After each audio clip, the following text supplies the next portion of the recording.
See if she'll work.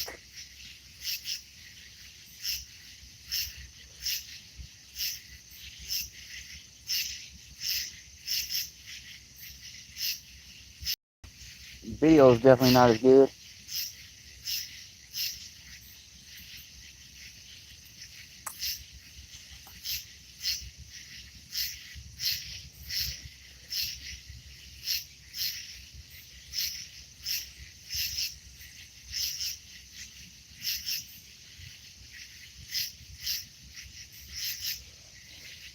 $3.51. Thank you for coming back in.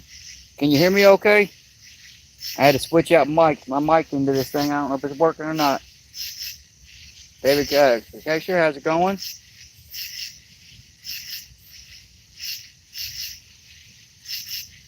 Yeah, I know this camera ain't the greatest in the world on this phone.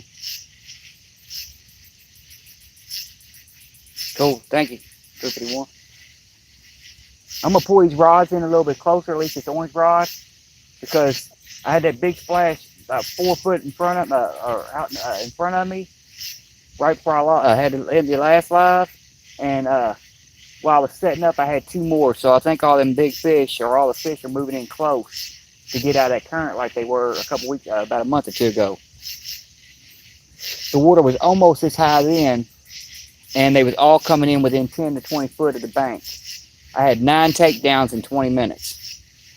So I'm going to try that again.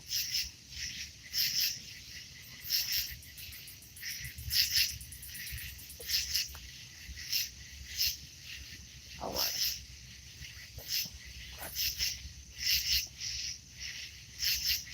I don't care if I catch a fish 20 foot from the bank or 50 foot, 500 yards from the bank, as long as I catch them. So.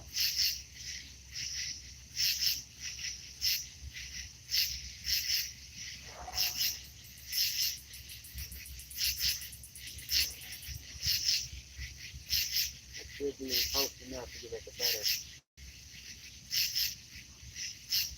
I kind of want to reel it completely in, but I probably ought to do. I want to see where the line is. Yeah, the line should be good. We should be about where we need to be at. Yeah, like I said, this camera right here ain't that great. It is horrible. This phone's like 7, 8 years old. I'm gonna turn my light up maybe to brighten it up some. There we go. Make it glow a little bit, but at least y'all can see a little bit better. How's it gonna look when I turn this big bright light on? Yeah, it'll work.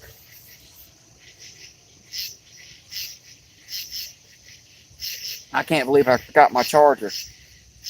Well, my cord, I mean.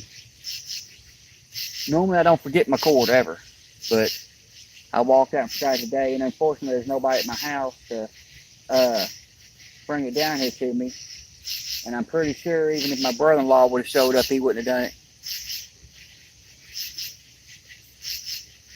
Yeah, I know, it just makes me glow. Yeah, I'm trying to replace this phone. Eventually I'm going to do it. I got to wait till I get back to work, get everything else taken care of, and then I'm going to replace this phone. The battery on it's shot. It literally stays charged. If I use it, it stays charged for 25, 30 minutes. And usually I can't even charge it, plug it in and charge it because the jack's broke in the bottom of it. But I just so happen to have a cord with me that actually charges this phone. And since I've got 5 other power banks over here, I'll keep it going for as long as I can. Because I'm out here for the duration. I want to catch some fish. Oh.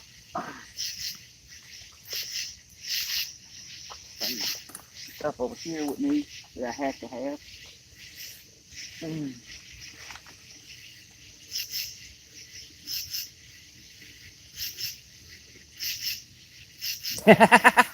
Yeah, I probably could. So what I did, y'all, is that big splash that scared the crap out of me because I had my back turned to the water. There was a fish up here probably 20 foot from the bank, or 4 foot from the bank. So what I did, when I was setting up this other phone, a second one come out here and splash. So I'm guessing they're doing the same thing they did a few months ago. I come out here and I did a short that was a video that had 9 takedowns in 20 minutes. And what I wind up doing is I wind up casting out about 10 foot out from the bank. And so now I've got the purple rod out about 10, 12 foot out. I got the orange rod 10 to 12 foot out with a big old chunk of cut bluegill on it. And I still got my green rod out deep. So we'll see what happens. It's a good possibility with them being in. If they're in close, I'll get one. I don't care if it's 10 pound, 5 pound, 10 pound, 50 pound. I don't care. I prefer 50, but I prefer not to have another tree. But I got another tree coming through, and it's turning sideways. What the heck?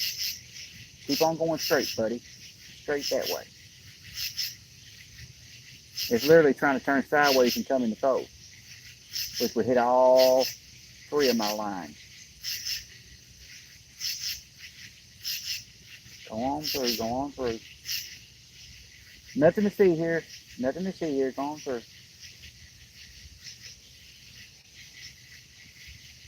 Okay, it missed 2 of them. Let's see if it missed the green one. Kilo.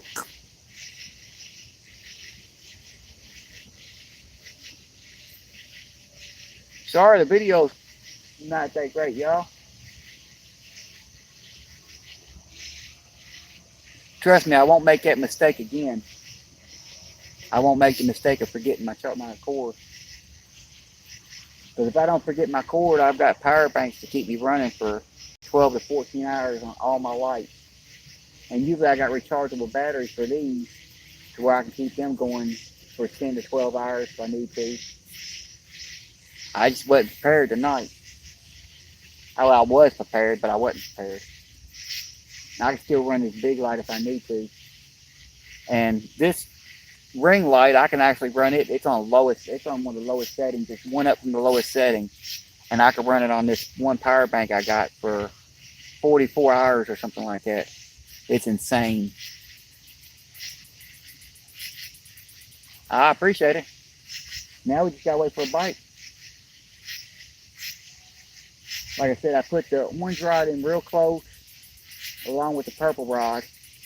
I need to move that purple rod around because a minute ago or earlier when I cast it out in that one spot, as soon as I hit the spot, a few seconds later they started hitting it. It's been sitting still for too long, so apparently it ain't in the spot it needs to be in, or they would have done hit it.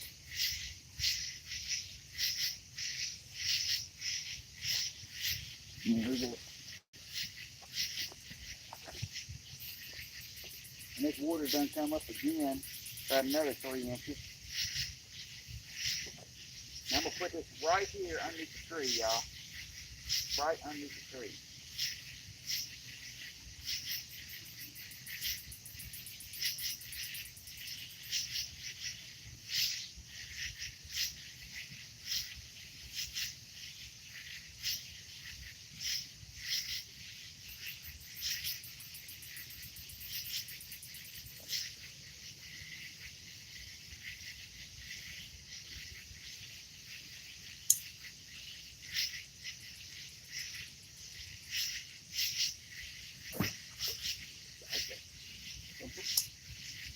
Right there.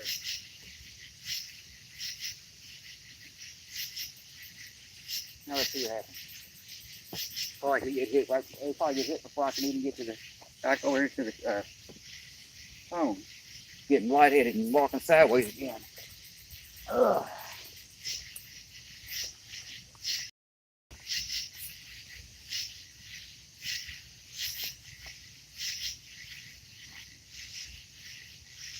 Yeah, if it gets to the point to where these rods, y'all can't see these rods or whatever because these cameras so dull, I'll take this big light I got right here and I'll move it and put it up on his heel and we'll just turn it and leave it on.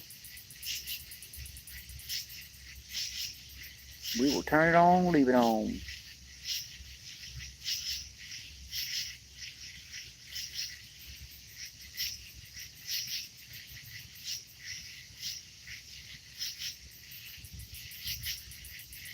I know somewhere in here within a 100-yard radius of here, there's a fish waiting for something to eat. I know this. I can feel a disturbance in the force. There's at least a 20-pounder out there right by my line right now. You just need to go ahead and take it, get the free lip piercing, and I'll let him go. They need to quit being scared of it. It's just a piercing.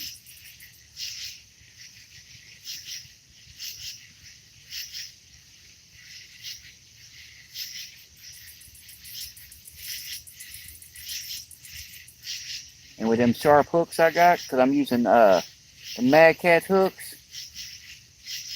I can promise you right now, they'll go right on through.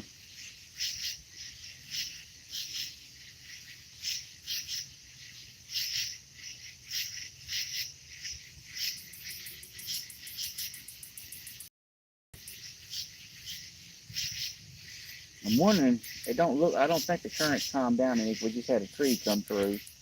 But this green rod is staying stationary better than what it was earlier. So that's a good thing. And now I got all the rods stationary where they're not bouncing until we get a hit.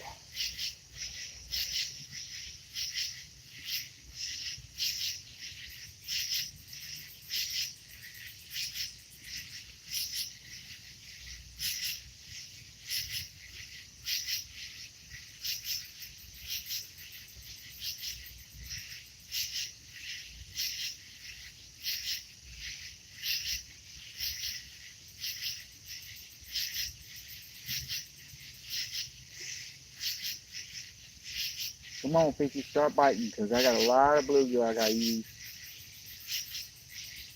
I can't refreeze it.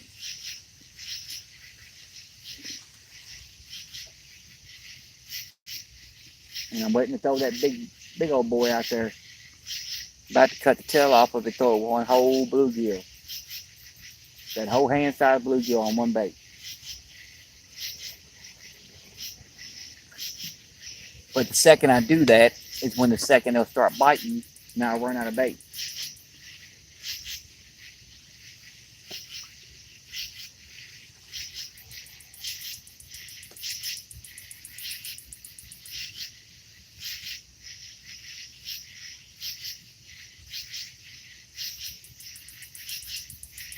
Now the last time this water was up this high, y'all,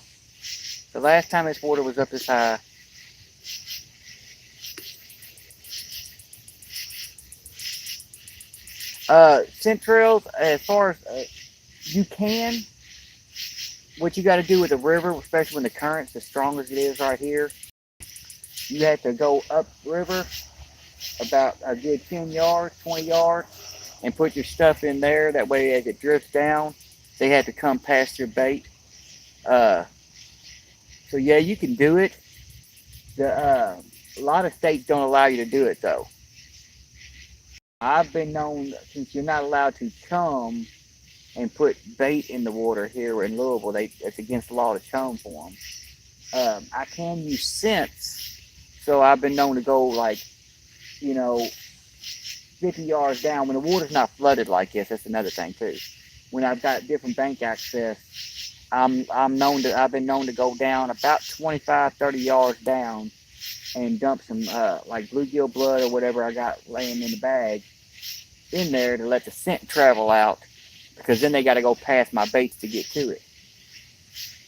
But yeah, when it's traveling, when the current's this strong right now, I mean, there's nothing, you can't keep anything in place, and it's moving so fast and so swift. By the time it gets 100 yards down the bank, they'll never know where it's coming from,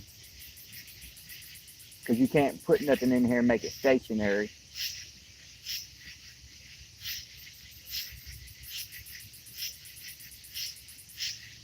Something's tapping on the purple rod again, y'all. You saw it wiggle side to side. See, the problem of it is, though, is it's probably going to be another drum, and I want something other than drum. I want some fresh bait, because I honestly believe these fish are getting tired of bluegill. They're getting tired of bluegill and sunfish, Because every time I come out here for the last 20 trips I've done, the only bait I've had is night crawler, bluegill, and sunfish. I think they're getting tired of it.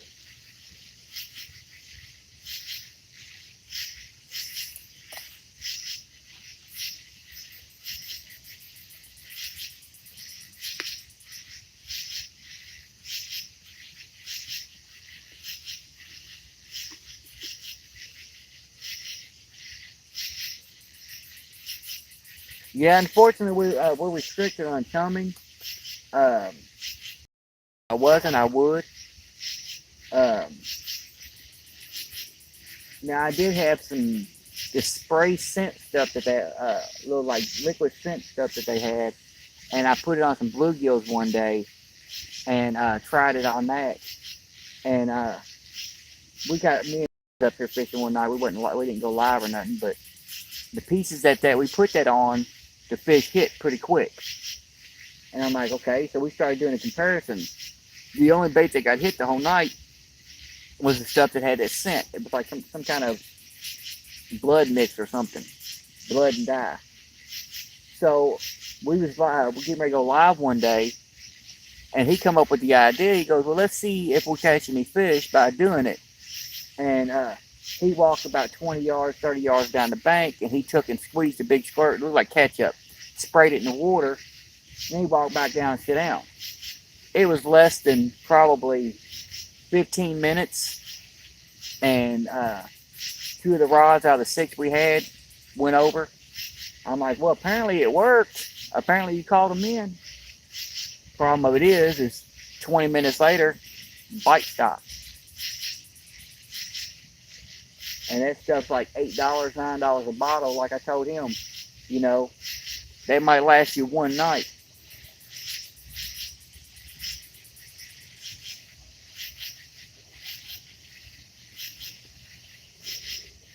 But trust me, if I could chum, I would. Because what I would do is I'd come down here about 2 hours, 3 hours early.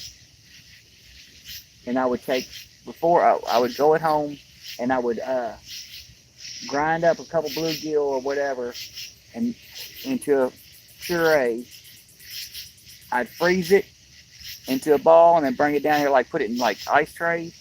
Bring it down here and use a slingshot and just send it out opposite of the current. Especially during the middle of summer when this water's like 90 degrees. Yeah, that ice would melt almost instantly and leave a scent trail that would just be unreal. But unfortunately, if I got caught doing it, I'd get a ticket.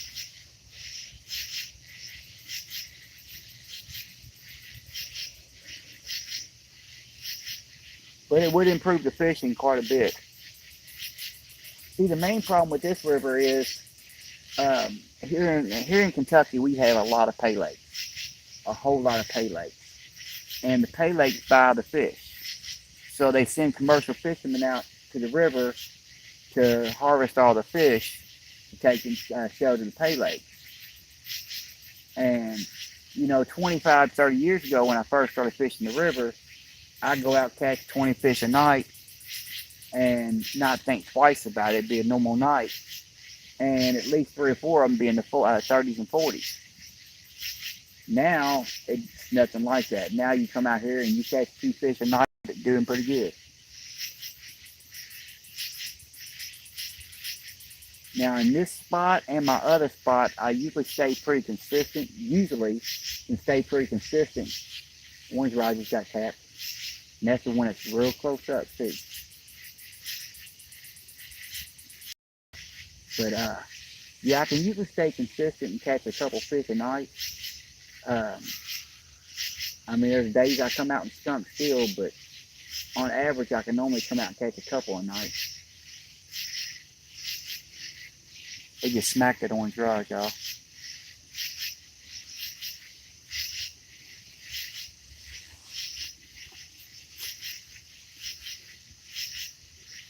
Oh yeah, it's horrible, Sandy. It's horrible. I mean, literally, if I could go back in time and do a live back in them days, people would just be amazed. I mean, when I was talking to Jeff Ellsworth in the other live, He lives right down the street from me. He's an older gentleman that lives in my area. He's 2 miles away from me. Um, and he fishes or used to fish some of the same spots I did. It was nothing to go down to my spot by the hydro plant, which is a lock and dam area, and land a 70, 80 pounder fish. I've landed at 70s and 80s numerous times down there. Take a ugly stick rod or whatever and snap it in half trying to land a fish. But, I mean, the smallest line I ever used when I was down there at the hydro plant was 80-pound test. And I'd have 80-pound test and usually have about a 100-pound leader. And I broke off more times than I can count. Test line on a fish. So there's some monsters over there. But they won't let you over no more. This whole city's become a joke. It's gotten to the point to where, you know, at one point in time we had 300, 400 fishing spots that would produce fish. Now we've got 10. My biggest flathead spot, this is my secondary flathead spot. I've got another spot that's by a sunken barge. And there's a big creek that comes out and it connects to the river. And that creek still has bluegill and sunfish and small bait fish in it. And the flatheads will lay there in front of that creek at all hours of the night. And I've been known to go up there and hook into a 70, 80-pound flathead and, you know, have a good night. But unfortunately, now they close that park at dark. And if you get caught in that park after the sun goes down, you go to jail. Even if you're fishing.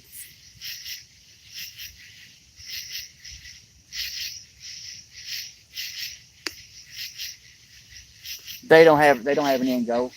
They just don't know what they're doing. I mean, they've taken away every good fishing spot we've had. But yet they still try to sell us fishing license every year. A fishing license here is $25 a year. And that's just to catch regular fish. Yeah, that's what it is. Exactly what it is, Dave. Everybody's trying to cover themselves. But yeah, I mean, it's like we got to pay $25 a year for a fishing license. That doesn't cover our trout stamp. If we want to catch trout, we got to pay an extra $12. And it limits us. They give us a limit on what we can catch on certain kinds of fish, you know. And we can't keep certain fish or nothing else. It's like crappie. You're only allowed to keep a certain size crappie if you can find them. The bluegill and sunfish, we're allowed 15 at a 15 limit.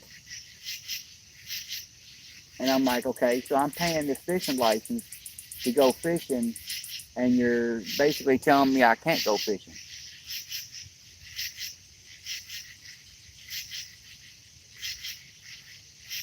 Heck, on a good night, I go through 15 bluegill on one night if they're biting good.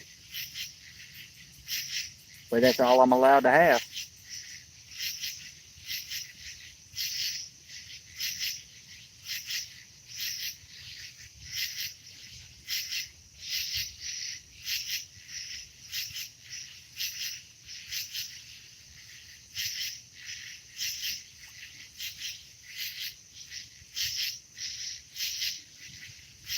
Yeah, they are, Sandy. Well, the issue is Kentucky has done the same thing as every other state. They want to focus on bass fishing. To them, catfishing is not a sport. Catfish do not matter. To them, they're trash fish that don't need to be in the waters, even though they've been here since before we were. They don't need to be in the waters. And they really don't care about them. And they really don't care about the citizens here. And I mean, I understand some of it. We have a real bad crime population. I mean, crime right here. Last year, just in my city, because in the state I live in, there's broke down into like 30 different cities in the state or whatever.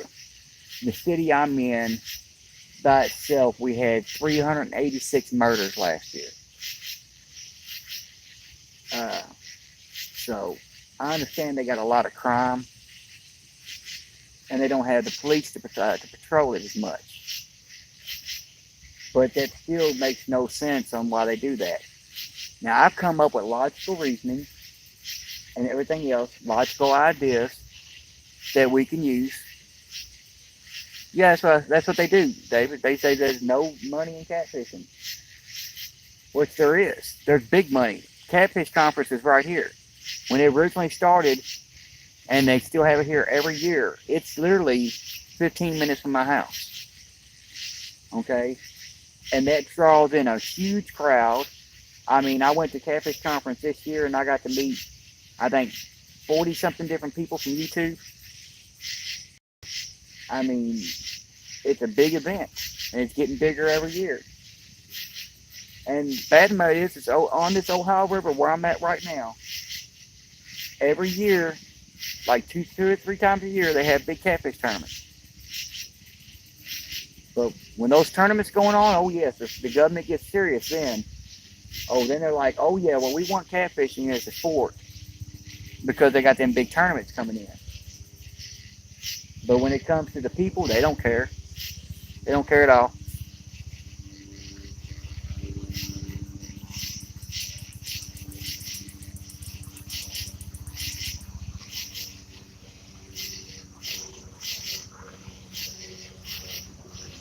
Yeah, same way here, James.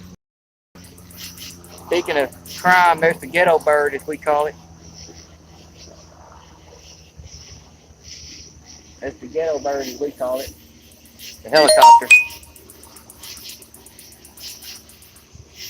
He's got his lights flashing. He's looking for somebody.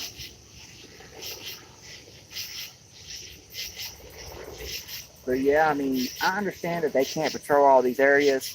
But like I made a suggestion to Kentucky Fish and Wildlife. I was like, look, a lot of people work all day. They don't get off work until, 5 or 6 o'clock in the afternoon. If all the lakes close at dark and all the parks close at dark, where are they supposed to go to?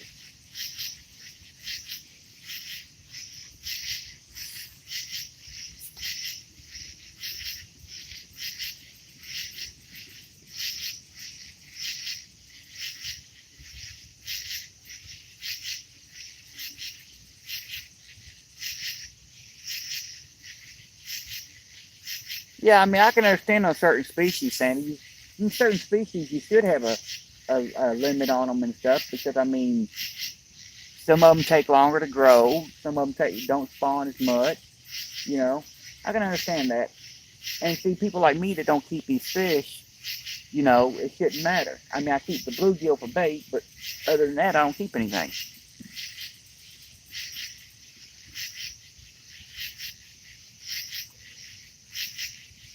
Well, see, I had a suggestion for Kentucky Fish and Wildlife that would have solved a lot of problems, and they probably would have made an extra $60,000-$70,000 in 1 year, just in 1 year.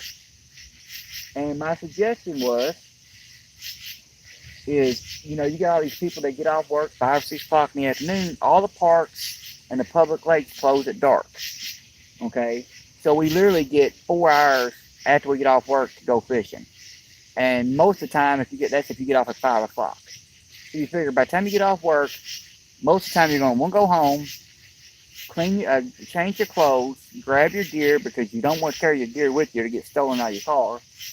So you got to go home, grab your gear, then drive to the lake. By the time you get there, you got 2 hours to fish.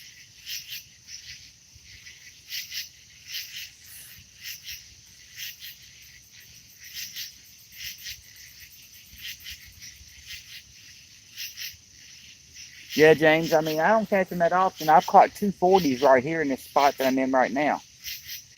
Last year, I caught 240s. And I catch 20s on a consistent, 20s and 25s on a consistent. But this year, for some reason, I don't know what it is, man. I don't. I'm thinking it's because we had that bad drought. We had that severe drought that come through here for months we didn't have no rain, or for about a month straight we didn't have no rain. Now we got floods.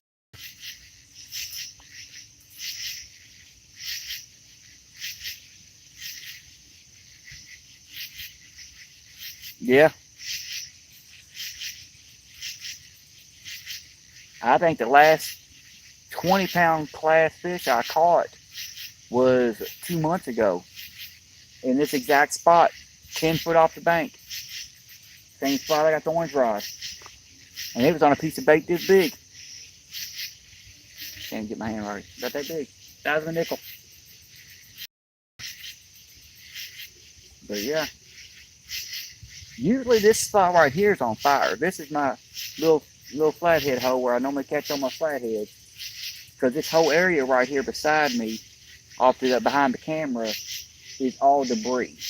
There's these big trees that are climbing up, these 40 and 50 foot trees. There's like 7 of them laying down in the water. And they just lay in there. But I don't know. I don't know what's going on right now because I look back at my calendar because I take notes. Yeah, we're having a real rough catch season. I don't know what's going on with it. I look back because I keep notes on everything because I've been doing this for 35 plus years. And I went back and looked at my notes because I keep notes every year, you know, in a notebook, like what day of the year I caught what fish, what pound of fish it was, what I caught it on, what the river level was, what the temperature outside was, what the temperature was the whole week, if it had any drop in temperatures, the moon phases. I write all that down. And then that way I know the next season, well, when the water was at this level and the temperature was constant at this level, I caught bigger fish. And I mean, I literally sit down and do the math and go, okay, these are the days I have better luck catching big fish. These are the days that it's more likely to happen. And this year, it's been all off the charts.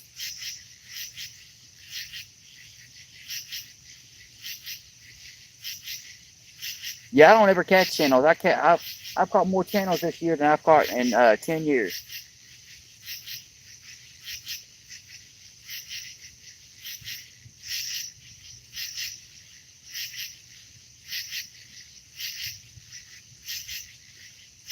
Yeah, see, that's what I'm thinking, Sandy. I'm honestly thinking that's what it is. Because we had a month without rain, which is not normal for us. Normally here in Kentucky, we get rain a minimum of every, at the most every 2 weeks. It's usually once a week we go to day of rain. And we went almost a month without a drop of rain with the temperatures being in the hundreds. I mean, 100, 103 with the heat index of 110. I mean, everything around us, all the grass, a lot of the trees, everything just died from the drought. And I'm thinking that's what got most of it, is the drought. Because see, right now, our fish should be off spawn and should be hitting pretty good and be hungry. They should be hitting like crazy because we hit our water temp. They don't spawn till the water temp gets 68, 70 degrees. Well, our water temp hit that 3 months ago. So there's no way they're still spawning. They had to be off spawn already. But they're not. And the spot that I'm in, I'm actually, if you do all the math about what to look for a fishing spot, I'm in it. Literally, I am in it. Because I have a power plant on this side of me that has a warm water discharge. About a mile down on this side, I got one that does the same thing.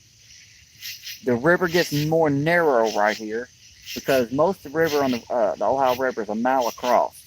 Right here is a quarter mile across. So it narrows it down to where the fish have to funnel in. It's a sand flats all through here.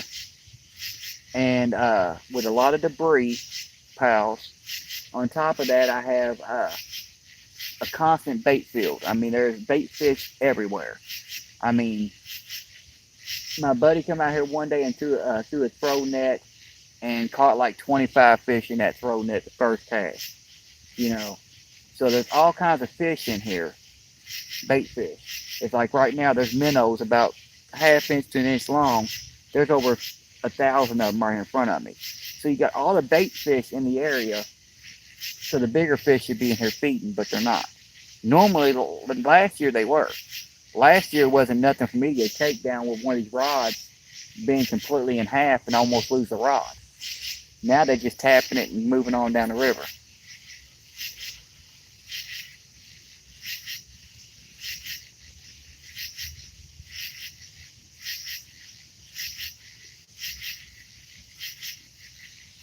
Yep, that's a lot of it, James. The food. The food. But see, that's the whole thing. This is a big food populated bait area. There's a lot of bait fish out here. As you've seen the drum that I just caught earlier. You know, there's billions of them. Carp. I done caught an 18-pound carp. I done caught a 10-pound carp the next week.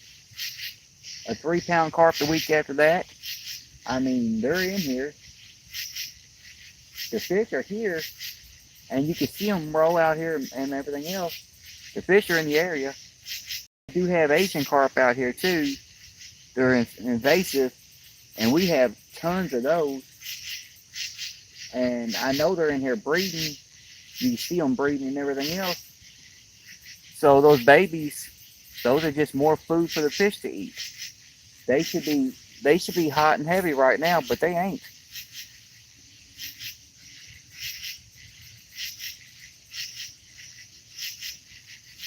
But that's what I'm wondering too. That's what I'm wondering too, Sandy. Because last year, I come down here last August. I think it was August. I want to say August 12th or something like that. August 14th. We did a tournament down here, a 7-7 tournament. And I landed 10 fish that night.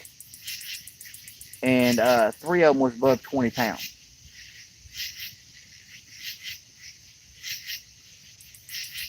And I didn't even have that good a bait. I mean, I literally had bait that was in my freezer for almost 2.5 months. And I still caught 10 fish. And lost one that would have probably won me the tournament. Because I had my one of my muddy river rods right here. I had it with a 12-inch head catfish for bait, live bullhead. And I was talking to everybody in the live, and I looked over, and he had the rod bent completely in half, and he had the rod holder and all bent to where the rod was starting to come out of the rod holder. I ran over, stepped on my niece's ankle, almost broke it, pulled back on him. I felt him jerk one time, and I mean, I pulled back with authority. And as soon as I felt him jerk, he let go. That'd be every bit of 50, 60-pound flatty. Every bit of. And that was literally 10 yards down the bank. Literally 10 yards down the bank. 10 yards down the bank. I also caught a 40. My first live out, or my first video I put it out was a 40-pounder. Well, it was 39-pound. But landed it 10 yards down the bank. And then I won John Orr's tournament, won $1,500 on it with a 40-pounder in November. And so I know they're all in here. This area's got some big fish. I've seen them. I've caught them. Last year, I hooked into 3 different fish in this exact spot I'm in right now that snapped my 40-pound, my 30-pound main line like it was thread. I felt them jerk one time, once or twice, and I was like, yeah, I got them. I mean, and it took every bit of muscle I had to hold on to the rod, and then just snapped my line. So I know for a fact they was there a bit of 50, 60 pounds. But they don't act like they're in here this year. It's like this year they moved to a different spot. But the problem of it is this spot is just as deep as every place else because most of the river is only 24 to 28 foot deep on average. Same depth here. The only difference is this is all sandbank when everything else is gravel and rock and rebarb. So they should be in this area spawning.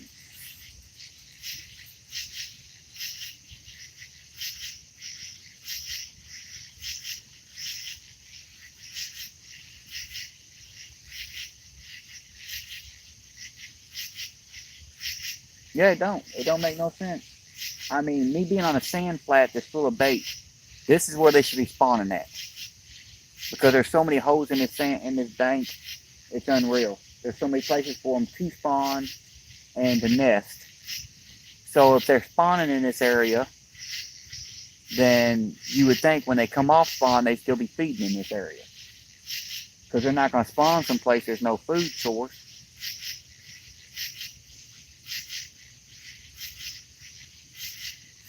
I don't understand it myself. Something to do with the temperatures and the rains and the drought. It's like right now I'm mimicking what I did 2 months ago that worked. 2 months ago, the temperature is about the same as it is outside right now. Because it's like 70 degrees here right now. And that same temperature it was that last time. The water's right at the same level. Got the same tree under the water, and I'm using it as a current break.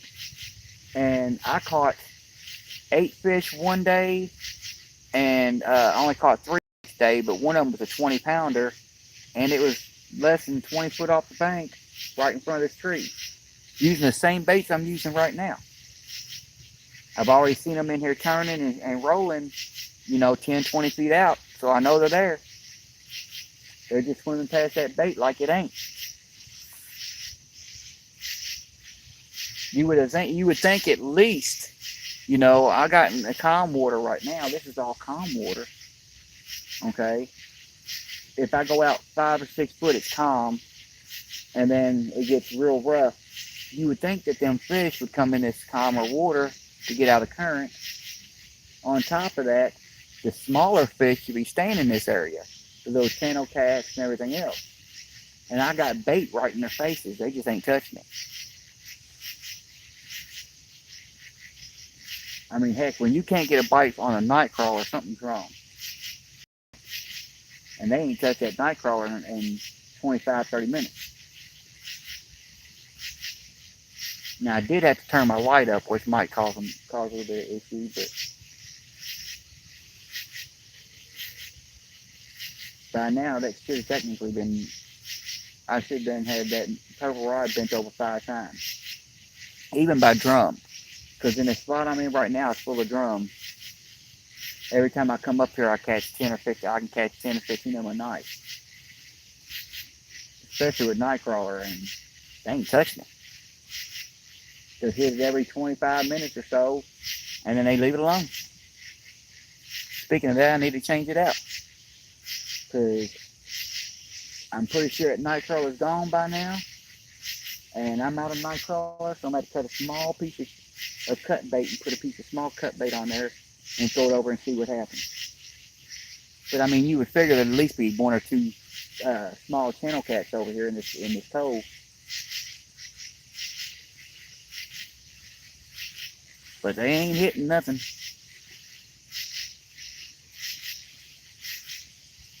Sunfish, how's it going? That's what I'm saying. Here, fishy. They should be over here. I'm not understanding it. We're all sitting here pondering what's going on because it makes no sense. I mean, right before I went live the second time, I had 4 or 5 big splashes right around 10 foot in front of me. And now I got 2 rods out that distance, and ain't nothing getting catch.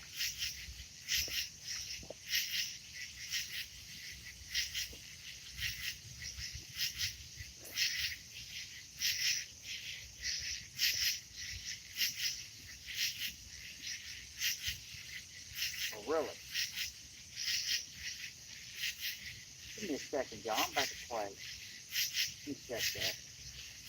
Yeah, we're about to play. I just got hit by something on the retrieve. When I was reeling it in, it hit me hard. I'm wondering if it's dang skipjack down there. So I catch skipjack sometimes out here. Catch me dang skipjack, I'm putting him on the hook. We're gonna bag fish it for a second. See if I can't catch something.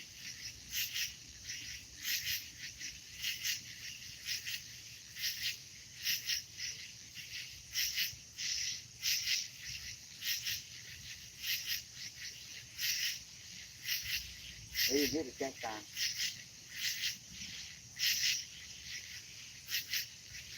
Oh, either a white bass or a skipjack out there. Well, you know what? We're gonna find out. I still got a little bit of worm on there. Right there. We're gonna put it right back there.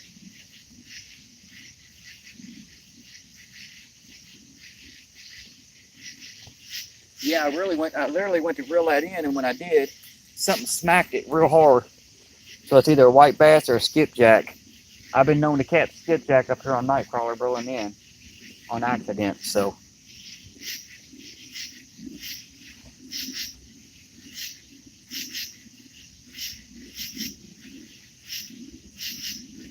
Yeah, that's where I'm at right now. It's current thing.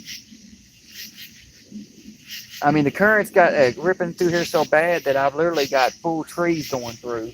I mean, full trees going through. And I've got one tree that's in the water that's causing a current break. And this is all calmer water.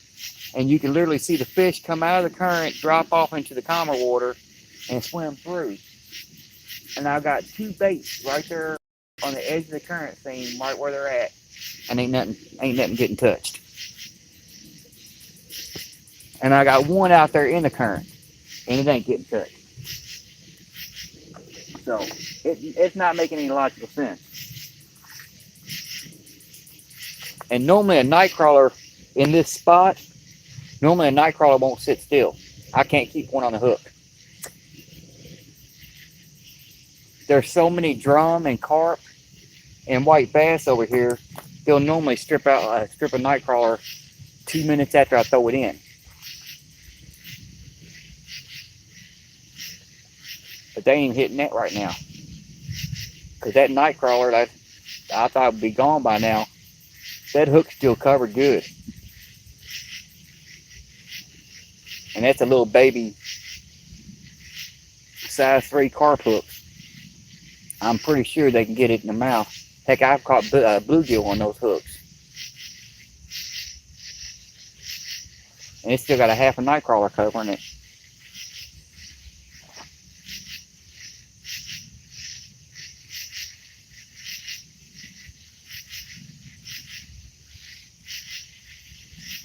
I need to catch a baby carp, you know, 1 or 2 pounder, because anything big I let go. I need to catch a 1 or 2 pound carp or a white bass so I can have some fresh cut bait. I mean, I got these bluegill, but here in a few minutes I'm gonna wind up taking one of these this big bluegill I got. I'm gonna make a flopper out of him, and I'm gonna throw him on this green rod and cast him out there whole. Throw the whole bluegill out there.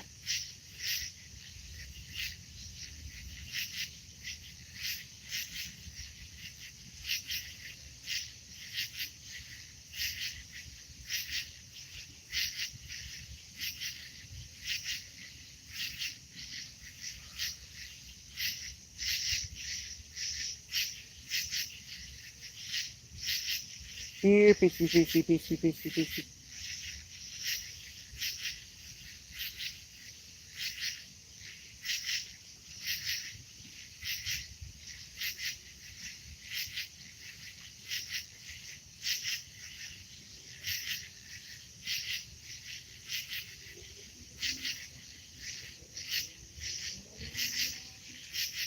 Oh boy, now they're gonna start drag racing again, y'all. About that time, they're gonna start drag racing.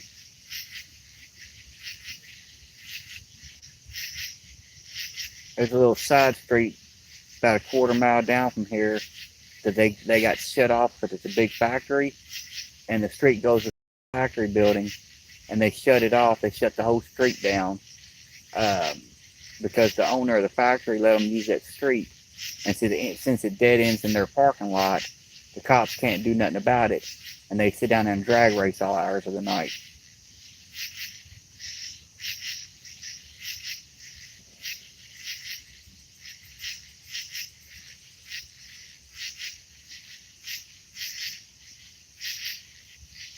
Green rod's finally moving, y'all. I don't know if it's the current, because it hadn't been moving for a while. I don't know if it's the current or if there's something playing with it.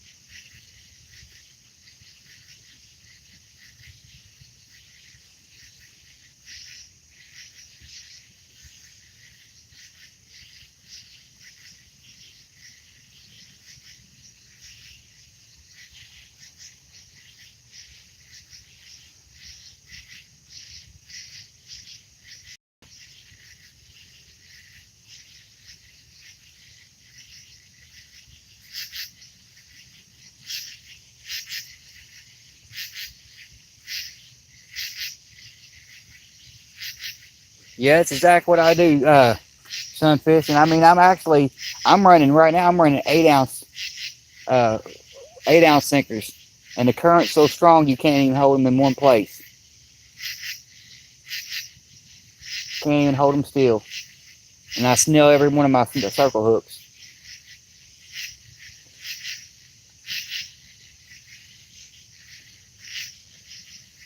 If I cast out more than 25 foot out,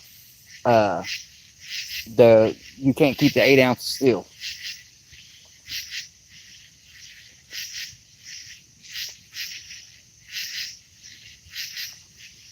It's insanity.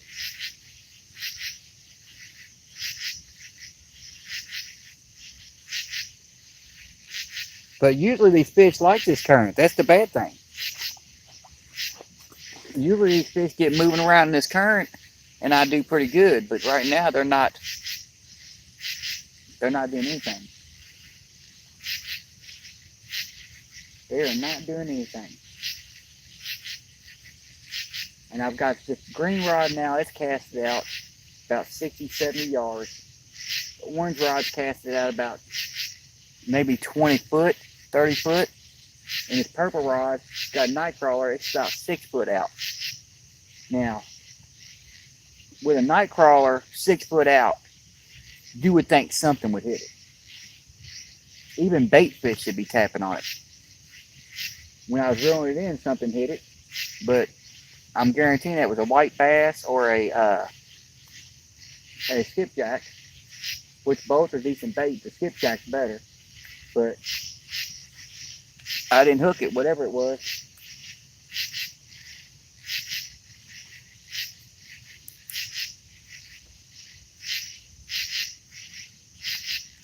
And here comes the rain.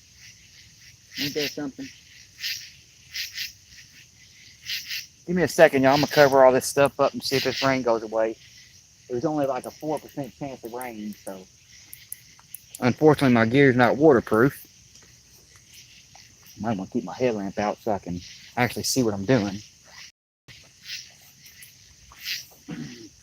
Put my phone and stuff away where it don't get wet. Now watch, I'll go packing up my stuff to keep it from getting wet, and then we'll get a takedown. What'll most likely happen is I'll go to pack my stuff up to keep it from getting wet, and then I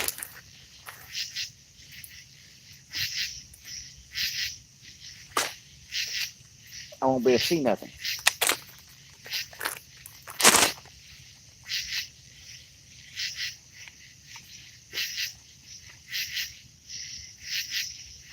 I think it's going to be a sprinkle, y'all. I think it's already starting to die. Okay. I got a bag ready just in case.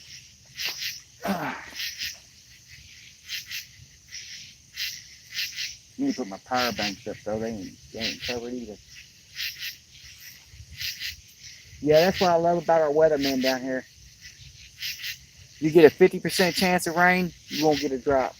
You get a 3% chance, 4% chance of rain, it's gonna flood.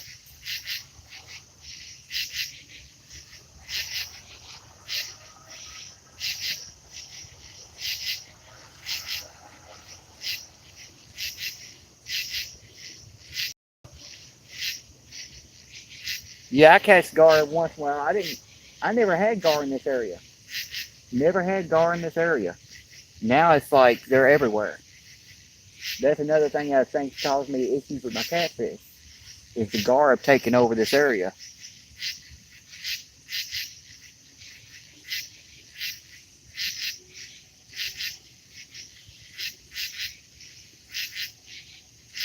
Yeah, it is. It's a lot better. Bank Fishing Adventures, how's it going? Yeah, it's actually a lot better. Oh, the gar is native to the Ohio River. The longnose are. We got longnose and short nose and spotted. Um, Longnose are very, very overpopulated in this river. We get tons of them. And but in this spot, I've never had gar. I've been out here for 2.5 years now and never seen gar.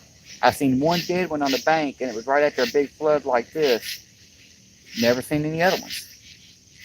I bring my brother out here, which is a gar fanatic, and he's like, well, what's the chances of us catching a gar? I said, slim to none. I said, I ain't seen no gar out in this area, and I ain't had no gar out in this area. I said, gar like docks and well-lit areas because they go after shiny fish. I was like, neither one here. There's no docks and there's no light. I said, so we don't catch gar out here. Crap, I gotta take, give me a second. I gotta take this off. Trying to rearrange some stuff, y'all, because I gotta put my sweatshirt on. That drizzle of rain we got just got me a little chilly, so put my sweatshirt on. Y'all be able to see me better too, because I'll be bright orange then. But yeah, I didn't see no gar, and all of a sudden it was just nonstop. Every 2 foot you see a gar jump out of the water, and we was getting bit after hit after hit after hit by gar. But now they done moved back out. I ain't seen none since. As when all the water went dry, we had that big drought. They moved into the area to take because the cats was on spawn, so they figured, hey, while the cats are on spawn, we'll come in and play in the bait pool. Now the cats are back in here, or should be back in here, and the gar left.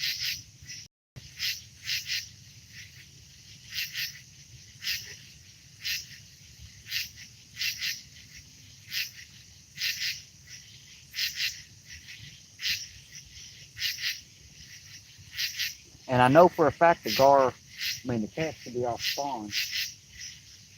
Our water temps hit spawning temperature 3 months ago. So we should have some big ones moving through.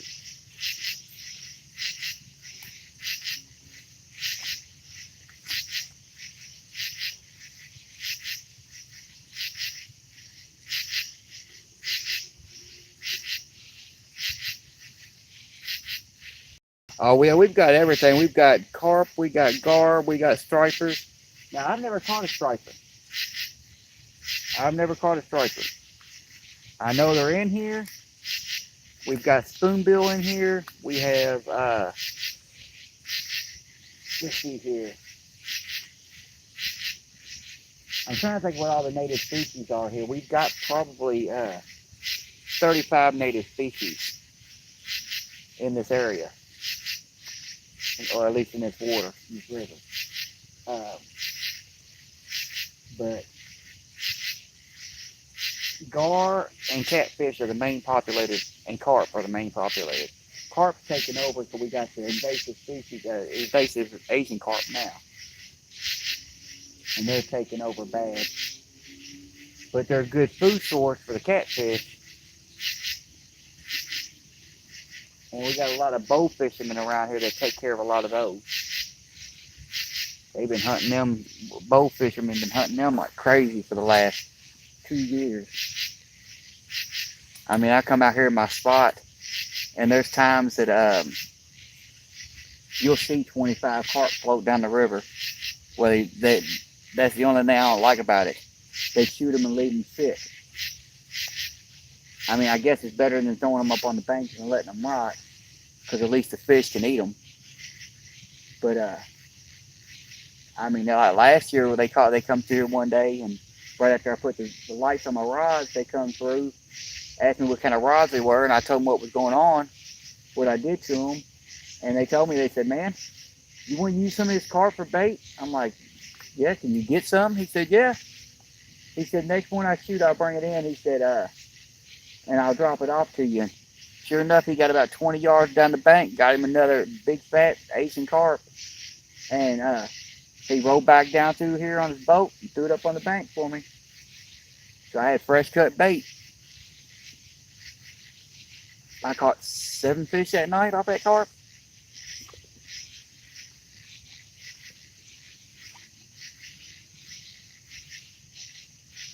So I know they'll eat it.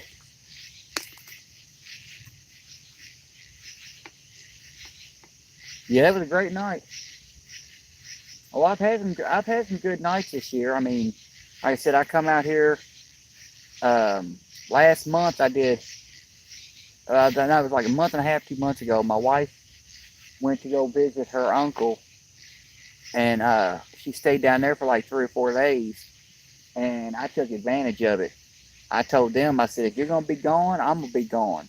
I made sure the kids had food at the house. Well, they're not kids. My one son's 26, stepson's 26. My other one's 16. Well, he's 17 now. He was 16 at the time. I was like, they can feed themselves. They can cook. They ain't gonna kill them. So I made sure the whole house was full of groceries. And before she left, and then I come down here 3 nights in a row. The first night I came here, I caught 8 fish on live and 3 off of live. The next night I come back out, I only caught 3, but one of them was a 20-pounder and one was an 8-pounder. I come back out the third night, I think I caught 2 or 3. I'm like, and it was all in this spot I'm in with the water almost at this level. So it makes no sense using the same bait I'm using now. Oh yeah.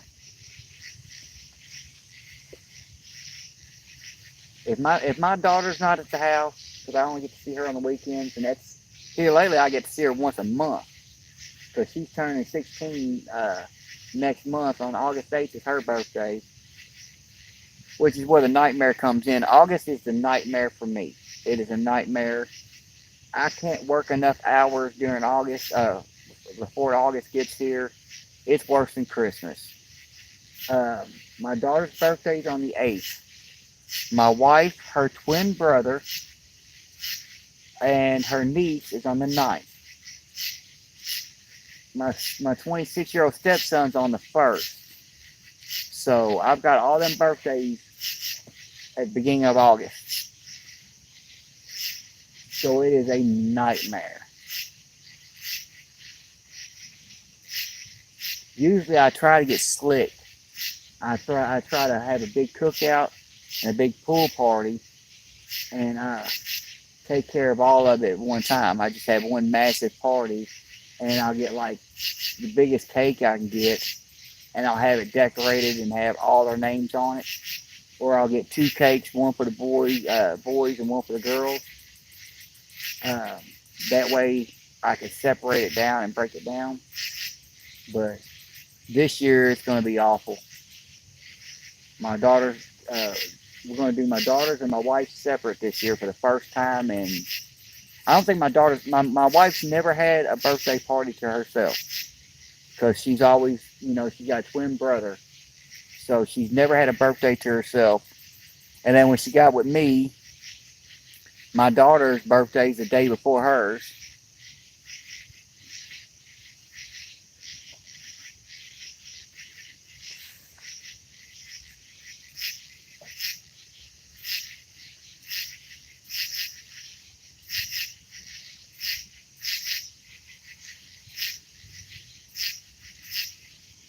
Yeah, see, that's the same thing with me, James. I normally catch them on bluegill, and that's what I got right now. I got sunfish. They ain't touched me. Usually on bluegill, sunfish, and night crawlers, I'll tear them up out here.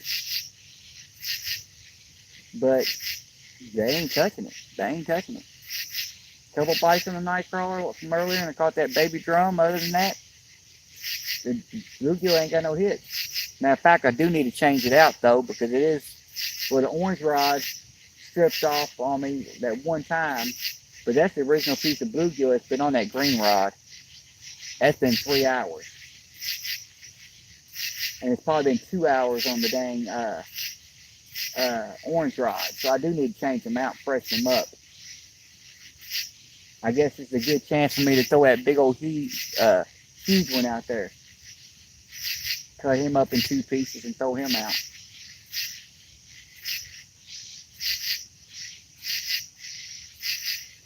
And see what happens. I think I'm going to do that, y'all. Got these baits. Cause I use the bluegill up anyway because I can't refreeze it. Yeah, water's done came up almost a foot since I've been down here. I went from 4-foot bank to about 3 foot, y'all. And that Kentucky shirt's almost back in the water. All right, let me go ahead and drill this rod, this green one in first. I'm gonna throw the big head chunk on there. I like throwing big baits this time of year. They normally do good. Normally with big baits this time of year, I'm killing it. But right now, they just ain't seem to want nothing. And it seems like the current's trying to slow down some. I know it's not, but it's not nothing like it was earlier. You might have snagged into something for real. Now, I've gotten past all the snags all night until now. Now watch, it's gonna break me off. I felt it slip. I also felt some more drizzle too.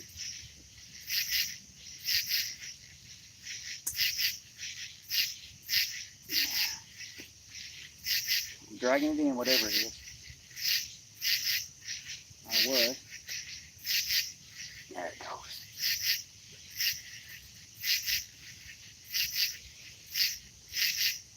For a second there, it almost felt like there was a fish on there. Like there was a fish caught in the weeds somewhere. But there wasn't. Check my line, make sure I ain't got no rough spots, and it's gonna start sprinkling again, y'all. Yeah, booger.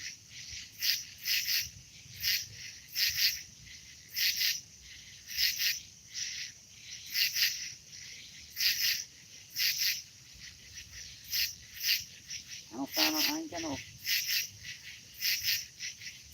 messed up spots in my line anywhere I could feel. I guess it's just all that tall grass since its water's up and everything else. Because the grass actually stops 20 foot out there, so it's probably catching in that grass. I'm going to do this, I'm going to do this right.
think? That should be a big enough bait. It should be a big enough bait.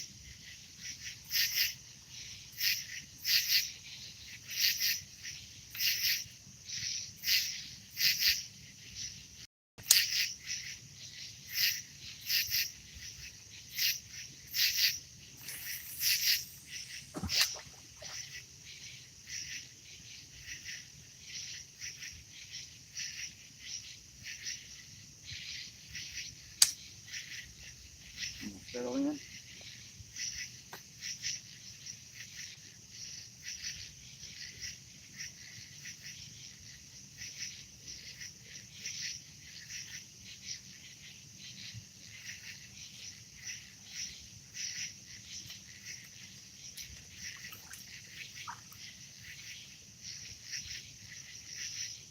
It does seem like the current is slowing down just a hair. I don't know how it's slowing down when the water's still coming up, but it does look like it's slowing down a hair. But my rods ain't drifting as bad as they were. I say that and then that starts to drift. And I'm not pointing all the debris I was pointing earlier either.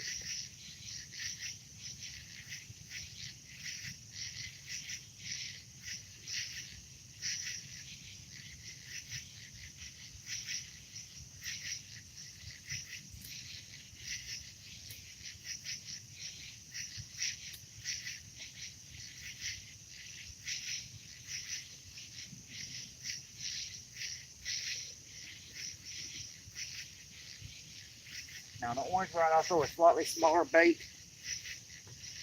since I'm going to throw it in a little closer. See if there's anything out here. But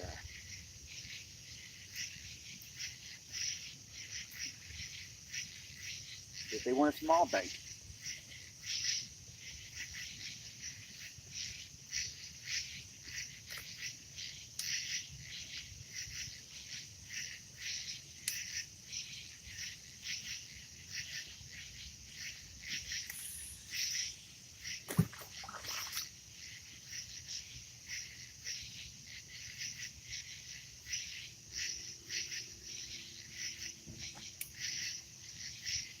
Now that's right in the current seam.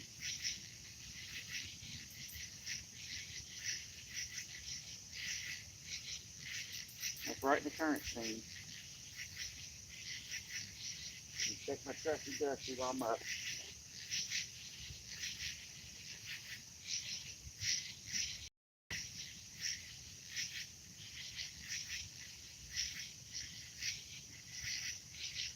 I'll quit spinning.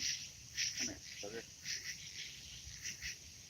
I still got quite a bit of trusty dusty on there.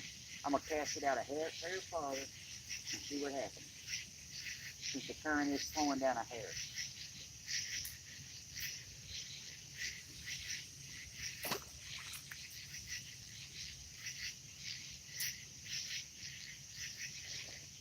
Put it right there and see what happens.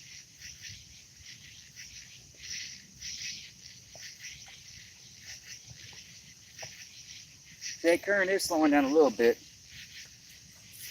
So we'll see what happens.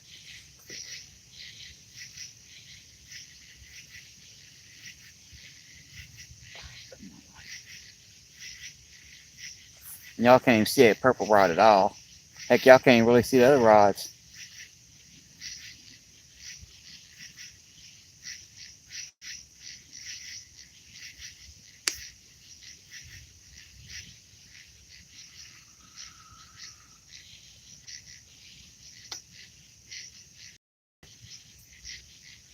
Yeah, I love creek chub too. I can't catch creek chub in my area. I do have them here, and if I go down, if I travel to my old area, my old neighborhood, which is about 10 minutes, 15 minutes away from where I'm at now, there's a creek down there I can catch creek chub in. I'm surrounded by creeks over here. I mean, I've got the river here, and I got like 6 creeks that circle around my whole subdivision. Now I have bluegill, I have sunfish, I have the abundance of bass, and I have an overabundance of bullhead, catfish. But I can't catch creek chub to save my life.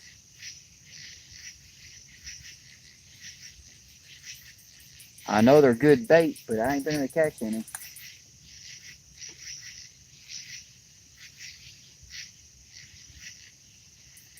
Commit. We'll see.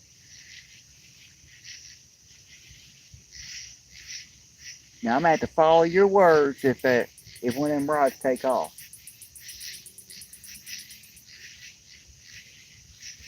We've just been sprinkling on and off a little bit. Mark, how's it going? We've been sprinkling a little bit on and off. So maybe it'll wake them up a little bit. The green rod just got tapped. He's gonna have to do a lot more than just a little tappy on that piece of bait. Because that's that big gill head I just put out there.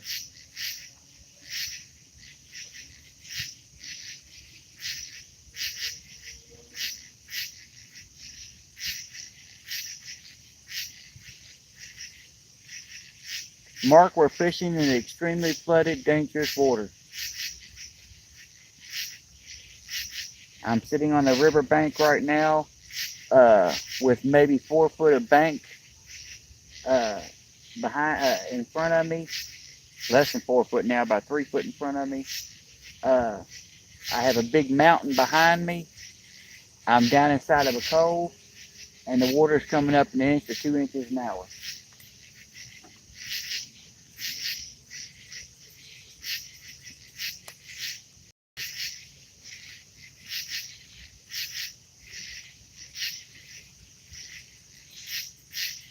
Oh, I can imagine.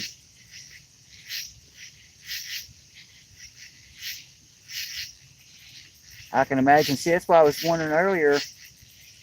And here comes the rain again. That's what I was wondering earlier because I had literally that one bluegill I cut up. He was almost white. He looked like he was almost albino, but he had he was almost completely white, but he had some real beautiful colors. I'm talking like a red and a purple inside of him. You would have thought that would have attracted a fish, especially in this murky, muddy water. That bright fish, you should have seen him. They didn't touch him.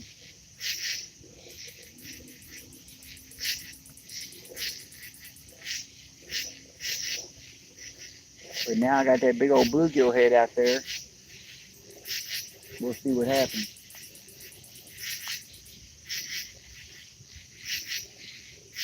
I just wish this rain would quit and go away. Literally, when I left the house, I checked the weather before I left just because I know it's supposed to rain later on today. But they said it wasn't supposed to start raining. All we had was a 3% chance of rain up until 6 o'clock in the morning. And then it jumped up to 10. And then by 7, it jumped up to like 40% chance.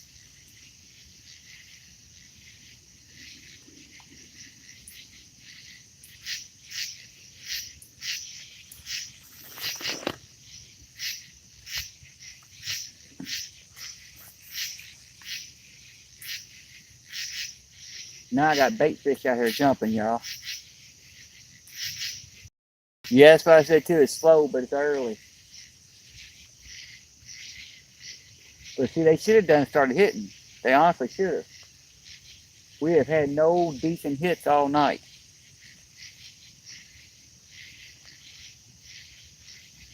Had one hit with Sign of Life. I heard that, Mark. You live right now too, or are you out fishing? I mean.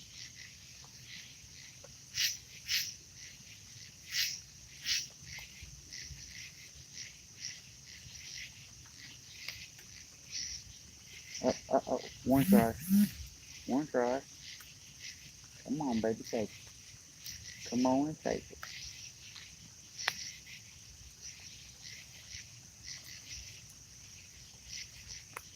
Yeah, now it's going to start raining harder, y'all. I'm going to cover up my phone here in a second because it is not waterproof. It's coming down good now. Coming down good for it only be a 3% chance of rain.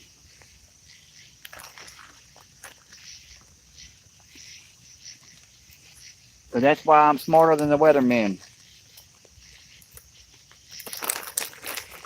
Or try to be smarter than the weathermen. I bring baggies with me. Okay, it's going to get dark for a second, y'all.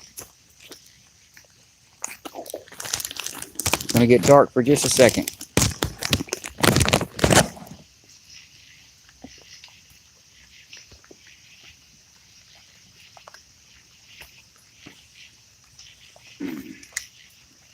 Cover that up just until the rain passes.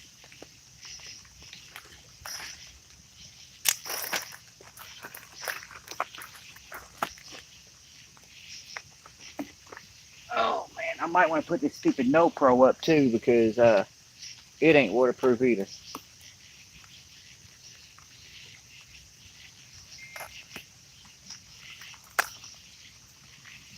Ain't like I'm getting footage on it, so.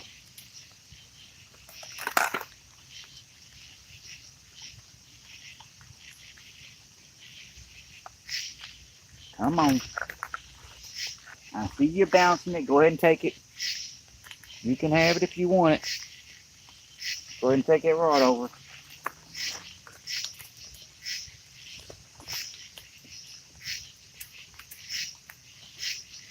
I was thinking that this rain should have kicked on his bike. Should have been waking him up. But it ain't. At least not yet. It ain't done anything.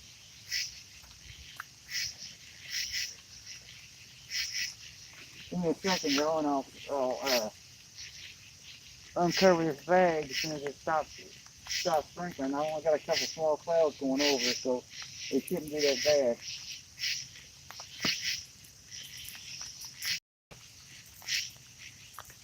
It's definitely raining harder than they said it was going to rain. Yeah. Usually it is. And I forgot to unplug my light too. My big light up here, I got a power bank in it. And it's waterproof. The light's waterproof, but it's only waterproof if the port is closed and the port is open because I got a plug in there. And I want to do that too.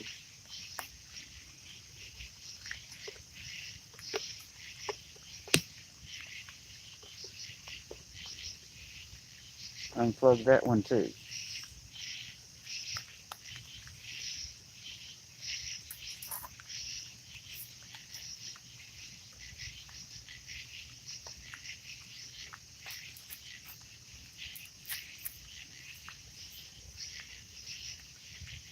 Come on, rain, go away. Go away.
Are you gonna slow down or what?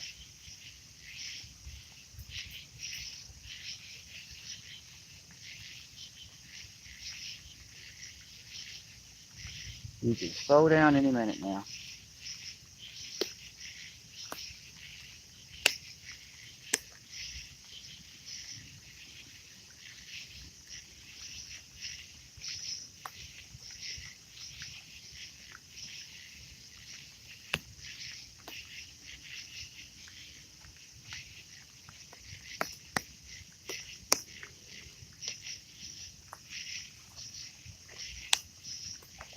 I'm gonna try to over this, y'all. Hopefully it don't keep on raining too much. I'm gonna try to put it over top of it or something. Yeah, that's all I caught so far, Laura. Hey, what's up? Didn't expect you to be in here. It ain't biting right now. It's been a nightmare of a night. Everything that could go wrong has went wrong.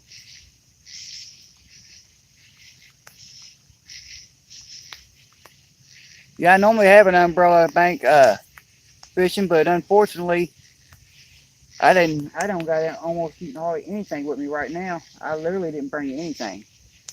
I brought a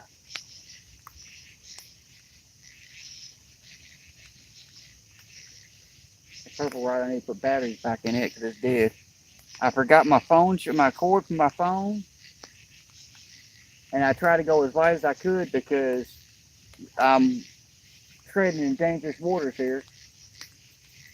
And if I had to get out quick, I didn't want to have a bunch of stuff.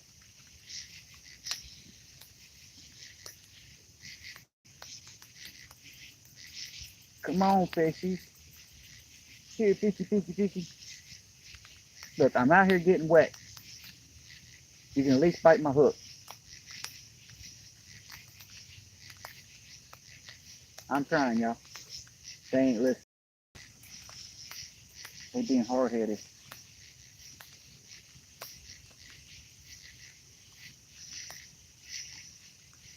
So, Laura, did you hear that Richard is in the same boat that your son's in?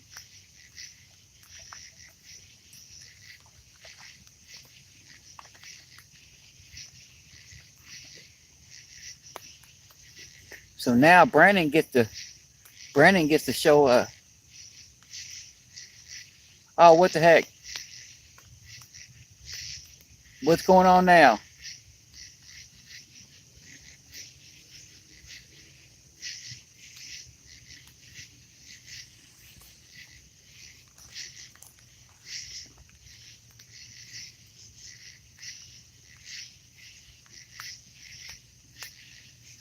Yeah, I've done that too, Bank.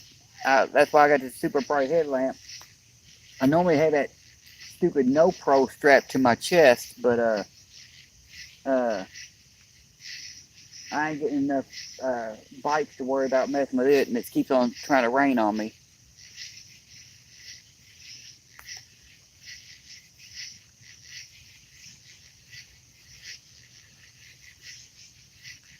Having breathing problems still. That ain't good. Well, keep me updated. Keep me updated.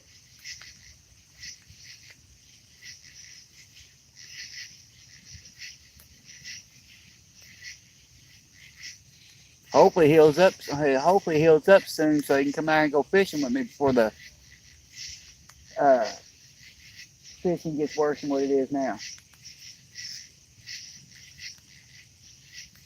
And then he could torture Richard because he's gonna have his hand will be healed up before Rocco's is, because Rocco's hand, he's supposed to have surgery the next couple of weeks, I think.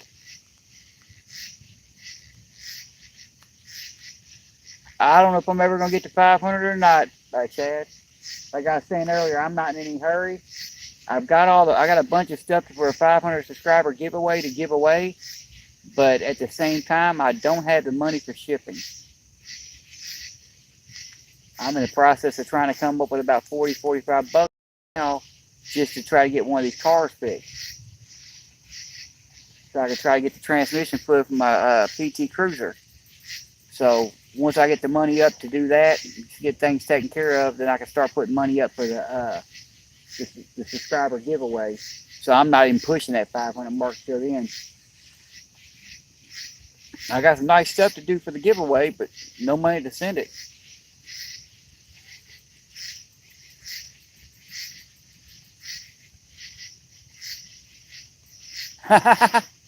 I can believe it. I can believe it.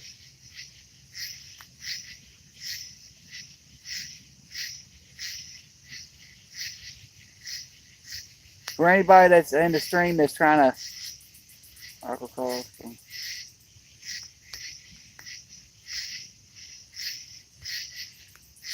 okay. For anybody in the stream that we're talking about, um, my friend Laura Shedko, the one that's in here now, her son broke his hand and his arm about 2 to 3 weeks ago. And I told him, I said, you goofed up because fishing's about to get on, go on fire. And he's a diehard fisherman. Well, my wife's twin brother happened to get his arm broke yesterday. So now he has to have surgery on his arm. I said, ain't that something? Both my fishing partners are going to be out of the game for most of the best season, right as the fish are coming off spawn.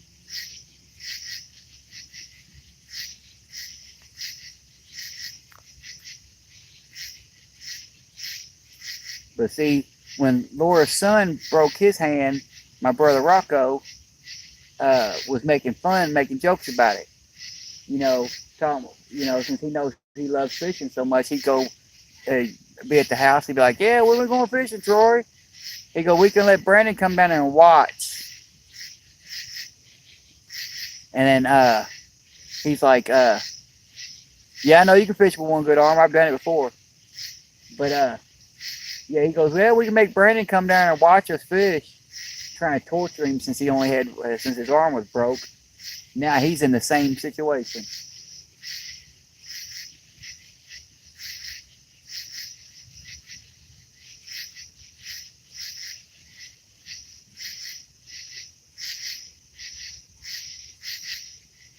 Now I done told my friend Laura's son Brandon, once he gets where he's comfortable and he's not in the pain. Oh, I understand that. I did everything with one arm for about a year and a half. I blew out my shoulder and couldn't use my right arm for almost a year. And I walked around, one-handed doing everything.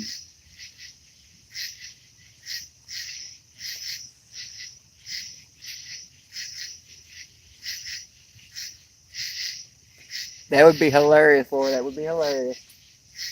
But no, I told Brandon if he ever wants to go fishing, all he's got to do after he gets enough where he can actually deal with the pain and everything else, he can come out here. I'll cast his rods. I'll set up his rod holders where the rod can't come out of the rod holder, and all he's got to do is reel. He can reel with one hand and pull in the fish. I'm a nice guy like that. I don't care. I'll do all the work just to have somebody out here. But you know what's going to happen when that happens, don't you? He's going to luck into that once in a lifetime fish, and he's going to be cranking and cranking and cranking, and he ain't going to get nowhere.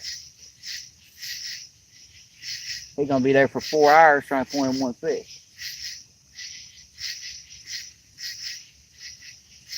Because I've done seen what a 40-pound fish does to the drag on these rods, on these reels. I can imagine what a 60 or 70 would do to it. The last time I hooked into a 60 or 70, I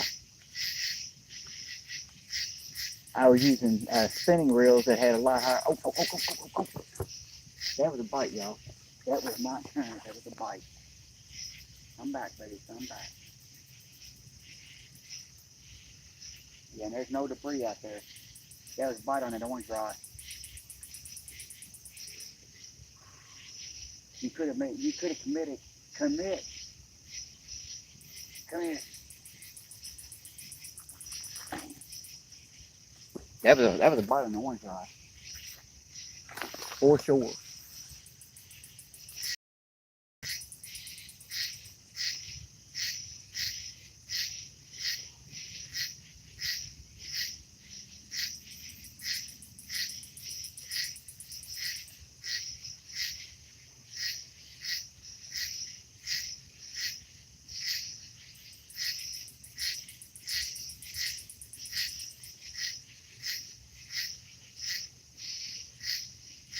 Yeah. G-Style, what is going on?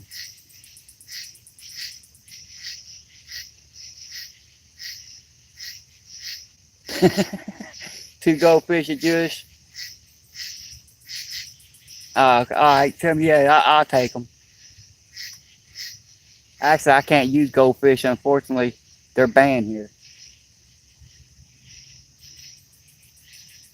I want that fish to come back and hit that orange rod again, y'all. That was the most excitement we had all night.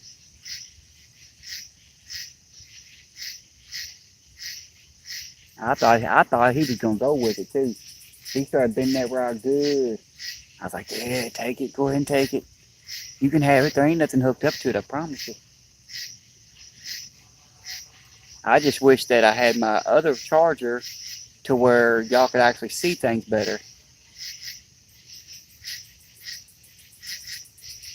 Yeah, I don't understand it either. It's just something Kentucky started. They said no goldfish. And it's not like they're going to live.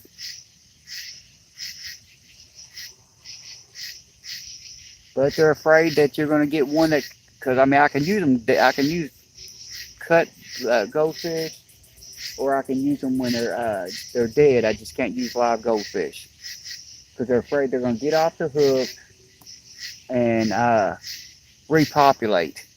I'm thinking to myself, well, there's no way they're going to repopulate.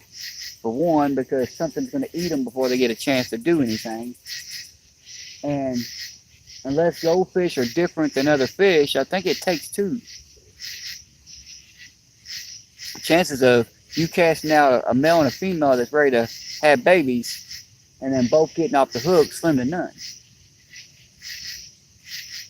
I can almost guarantee it wouldn't happen over in this spot because this is my flathead area. If I was to throw one out over here, it'd be gone.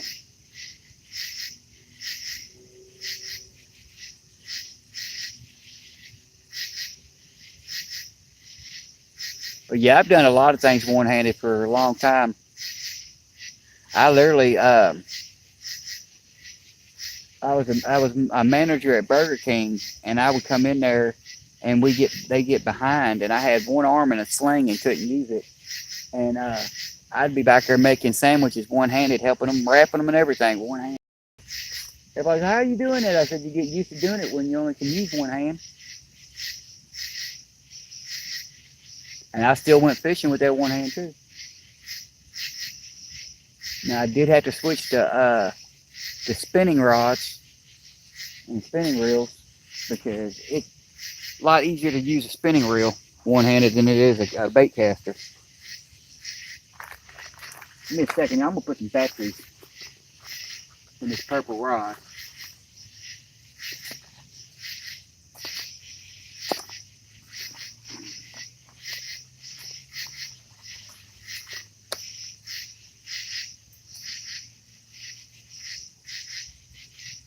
I don't know what the heck it was. Something up on the top of the hill, making all kinds of noise.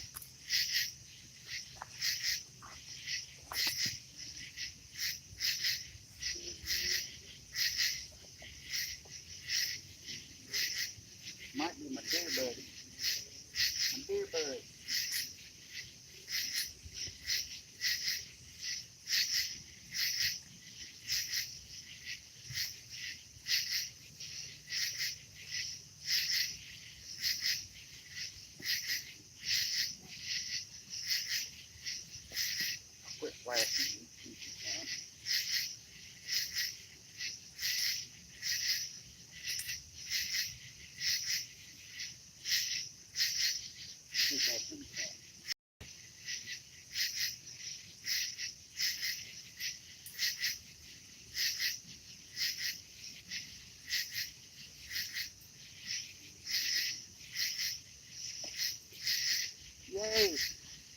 see it again, even though it's not moving. I need to check the bait on that. That crawler ain't got no bites in a while.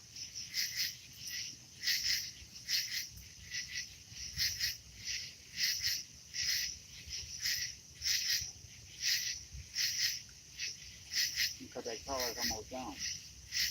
I'm gonna put a small chunk of bluegill on there. Small chunk of bluegill. See what happens.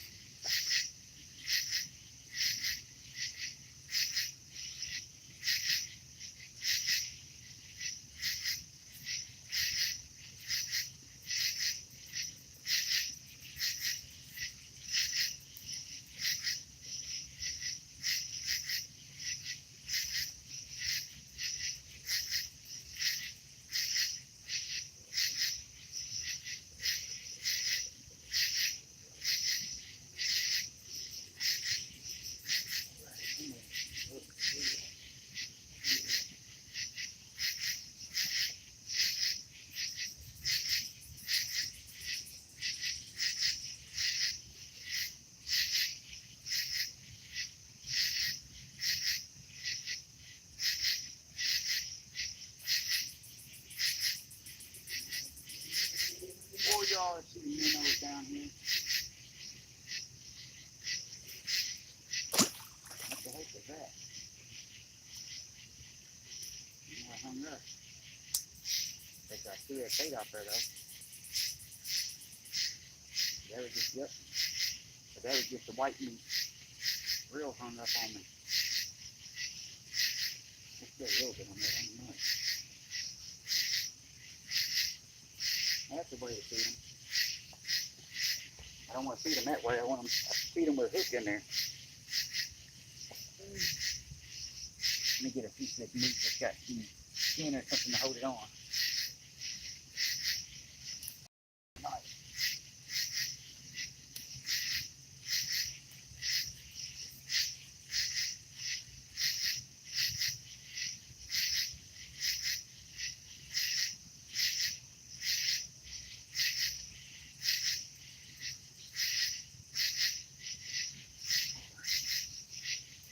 Small piece of bluegill.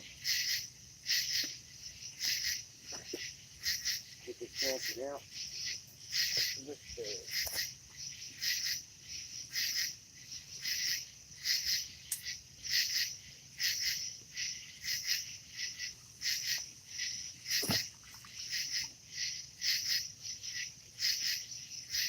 Looks like a good spot to me.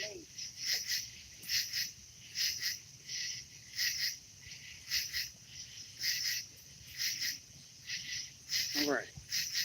Looks like a good spot to me, y'all. Sorry if I missed anybody in chat.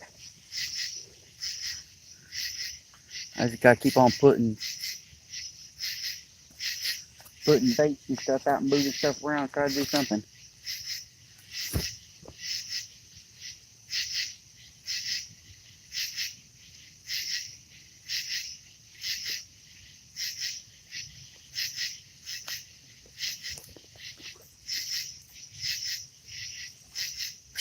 Yeah, no doubt.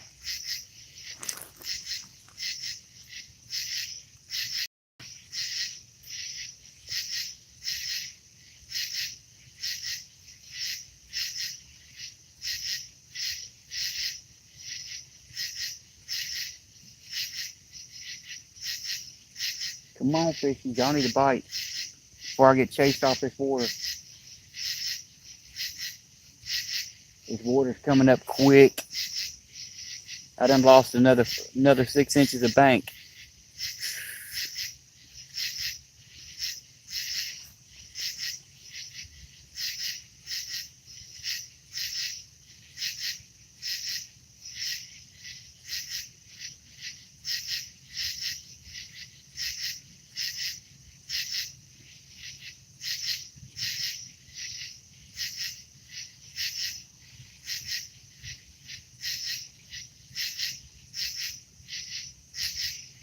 Now that purple rod ain't out that far. It should not be bending like that.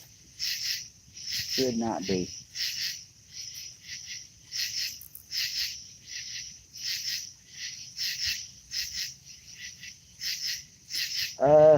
Still hollering 2 to 4 foot tonight. Which, if it comes up where they say it's going to come up, where I'm sitting at will be underwater. At least up to my chest, where I'm sitting.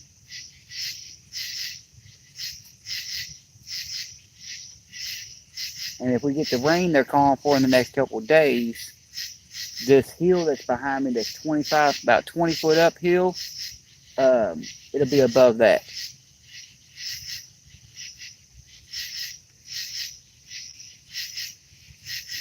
I'm already pressing my luck, but I don't care.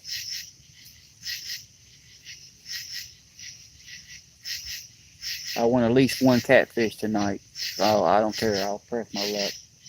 We'll press on.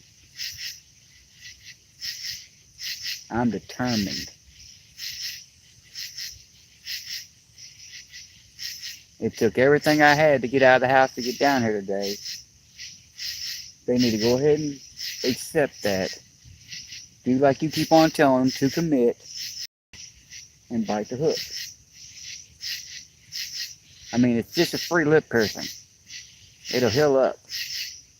If they like it, I'll leave the jewelry in there, but you know, they're going to get fed a free lip piercing, get their picture taken, and they'll be set free. You know, I don't know about them, but when I was a teenager, that sounded like an awesome day. I get a meal, get my lip pierced, and get my picture taken. Oh yeah, I would have enjoyed that when I was younger.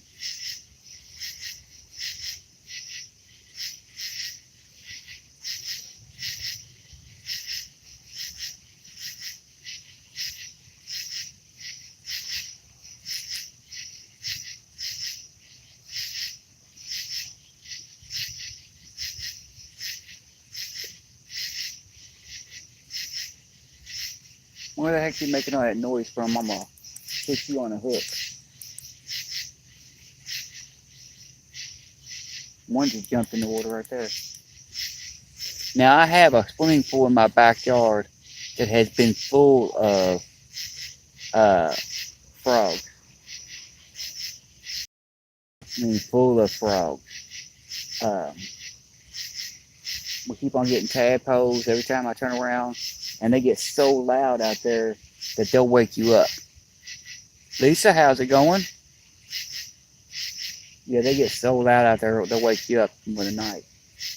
And I told my wife, I said, you know, I'm about to go out there, grab all them frogs, throw them in a bucket, and they're going to the river with me. Well, apparently they must have heard me say that. Because the next day, they vacated the property. I've got one hiding out. I seen him today. But like I told myself, one ain't going to be enough to do anything because he's only about that big. There'd be one bait on one of these small hooks.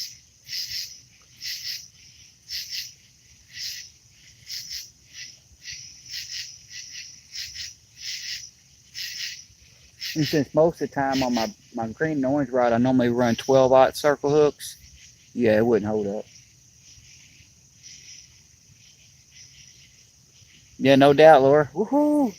I was up to 15 earlier, and I had to leave the stream, lose the stream. Of course, there's a lot of people live tonight. There's a lot of people live. I'm surprised I've had the crowd that I've had in here today. Of course, they're all great people, that's why, but there's a lot of people live. I think Pontoon Jody's live. I think Danny Stone went live. I know I almost went up on one of their lives and seen if they wanted somebody to come up and join them. Just join the streams.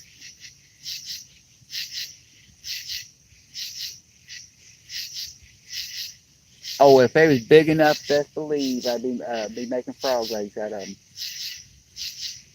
I'd be eating me some frog legs. It's better than the bologna sandwiches I've been eating all week.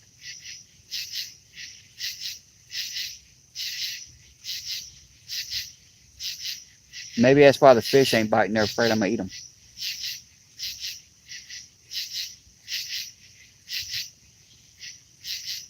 But they're safe this week. They're safe this week because I've got too much going on. I don't feel like doing a catch.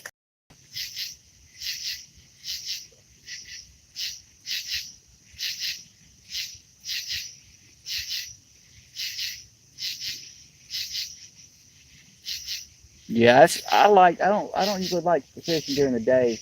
I do almost 90% of my fishing at night. Only time I go out during the day is for bait.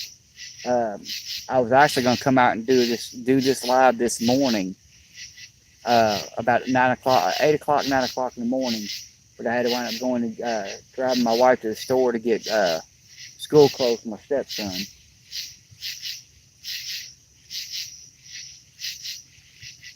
Because I've been making threats of doing a daytime live.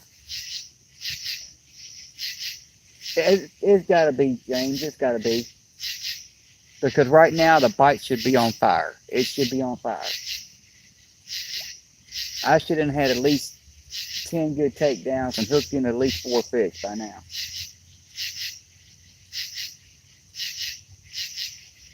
And so far, I think we've had one real bite on catfish. And the purple rod stopped getting hit when they ate all my night crawlers. And that was probably just drum and carp.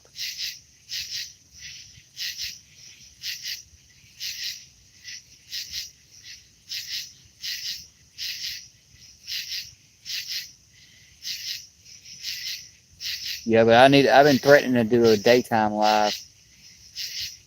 Because usually when I come out here, if we're not expecting weather like we are now, and I don't forget all my other junk, normally I'll go live at like 9 o'clock at night and stay live till 6 or 7 in the morning when the sun comes up. And usually at 6 or 7, I get the morning crew come in. And I've been telling all them I'm thinking about doing a daytime live. But I don't know if I got the guts to do that or not, y'all. Because I don't like the sun.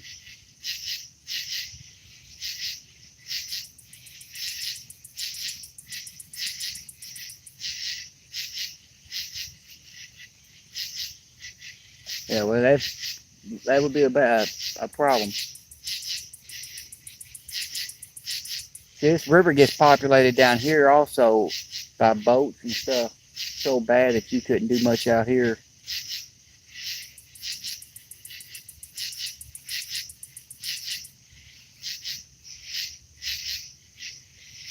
Okay, I'm sorry. I'm sorry. No more yawning.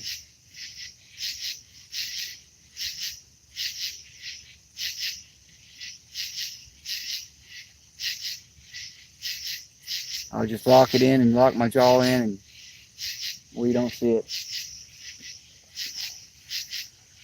You know why I'm yawning, don't you? Because I messed up my whole sleep schedule. They had me so mad at that house last night, I went to bed at 9 o'clock at night. I ain't been to bed at 9 o'clock at night in 20-something years. Heck, I had to be up at 4 o'clock in the morning to get my shoulder surgery done. And had to be up at 4 o'clock in the morning, didn't go to bed till 2.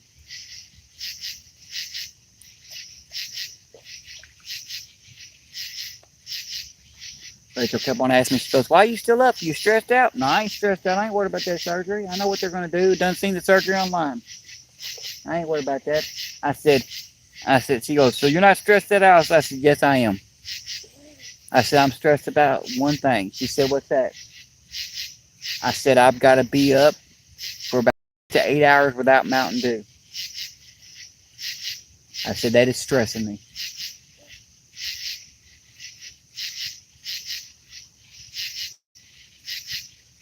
And, you know, I wasn't a bit nervous about that surgery till I got in there. And they said, well, we're going to stick this needle in your neck. I'm like, oh, great. Thank you. Now I'm nervous.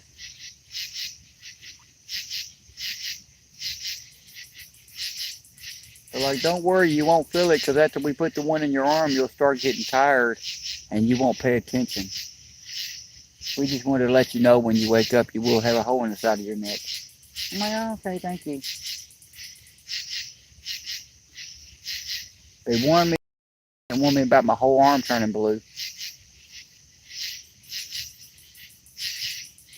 That was the panic moment. About a week later, when I looked down, my whole arm from my shoulder down to my wrist was blue and bruised.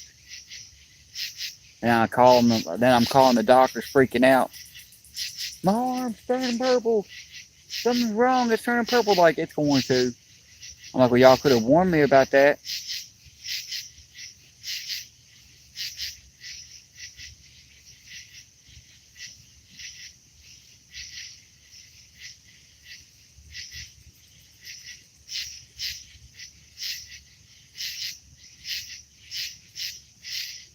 Come on, fishy, fishy. Hit it and commit it. Take the rod down. Let it feed you, and I'll put you back in the water.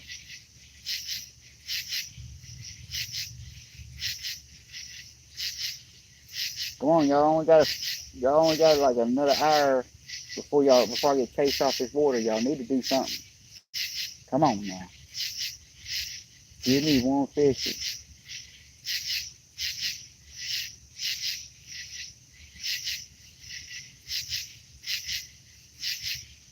Y'all, I'm about to mute this microphone, and I'm about to get me a fishy. Y'all gonna see a couple flashes, and I'm gonna have some fish floating up. And I'm just gonna put them on my hook.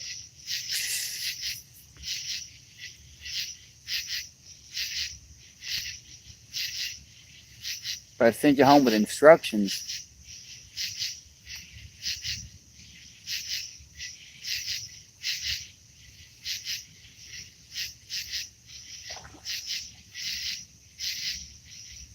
There's a big old fishy down there splashing.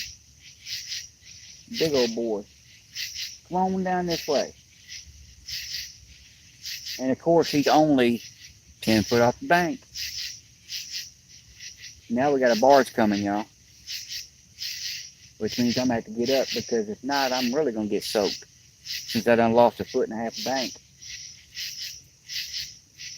My foot, literally when I put my foot down, I'm literally touching the top of the water.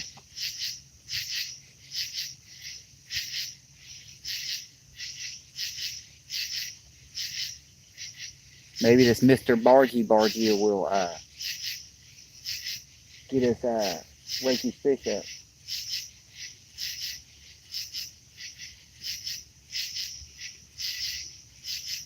I say that in the purple rod bin. It acts like it's current. It don't act like it's a fish. Because that's a medium light. It's closer to medium. So it don't take much of a fish to bend that over.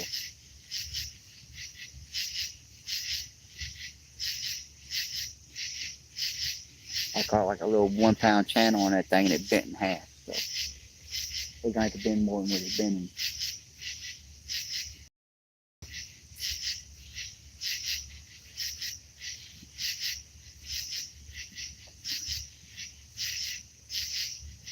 I understand that. But it'd be nice if they would have found something they could have treated. That way he wouldn't have to keep on going through this.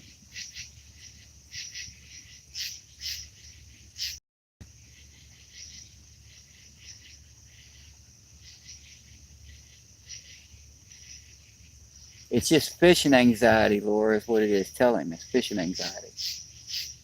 You went and messed around, you broke your hand, now you can't go fishing. Now you're having problems breathing because of the anxiety of it.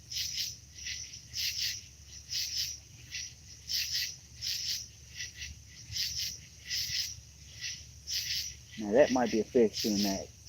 Because that purple rod just went straight all the way back up. Come on.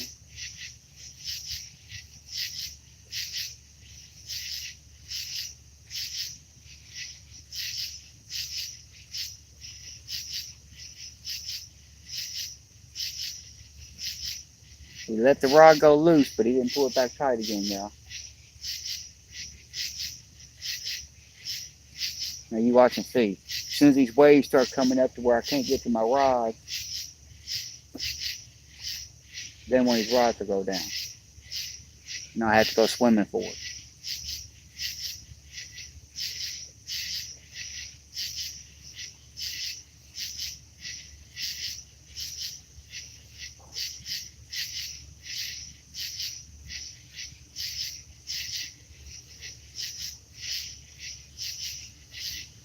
Barge is floating, y'all.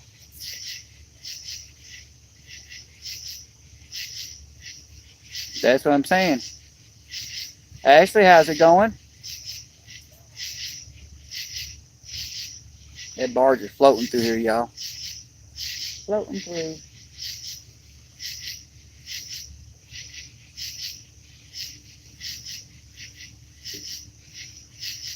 Come on, barge bite. Barge bite, barge bite, barge bite.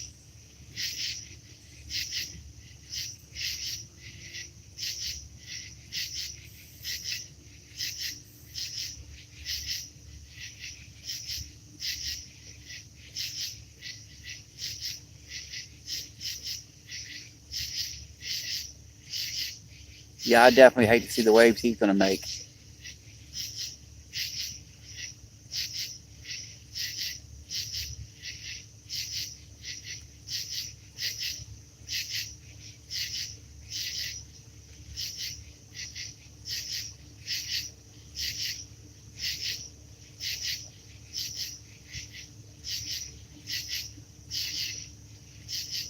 I'm surprised that's actually only the second barge I've seen, or third barge I've seen tonight. Here lately, I've been seeing a lot of barges through here. It's only the third one tonight. Normally, I got one coming each direction.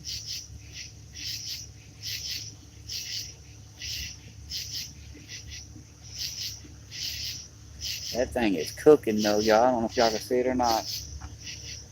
He's out there floating.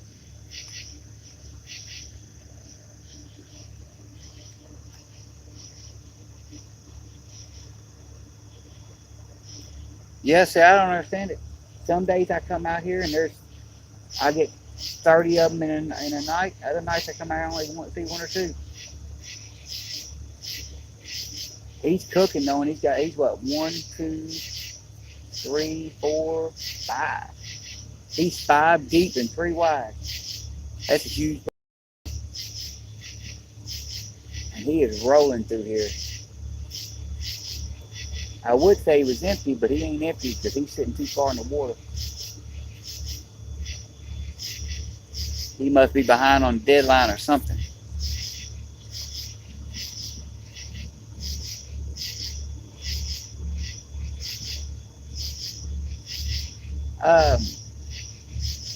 I don't know what they're doing actually. I mean, they just last month we had a bunch of the cargo carriers. They was bringing the barges through with the cargo carriers, and on them. Normally they just run the Ohio. They normally just run coal back and forth, or at least most of them are coal. These ones I've been seeing here lately, I don't know what they got on them. I have no clue what they got on them. I know they are shipping a lot more stuff on barges right now because it's cheaper than running in trucks. And since this river I'm on actually goes through like 4 or 5 states, they can go from one state to the next and save a lot of money by using the barge. Because they can carry, 45, 50 times the amount.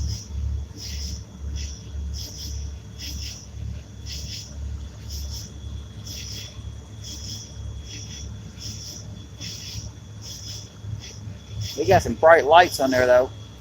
Last week they was coming through here, and every time they come through here, they hit me with their spotlight. Now I'd be blind for almost an hour. I'd see a spot.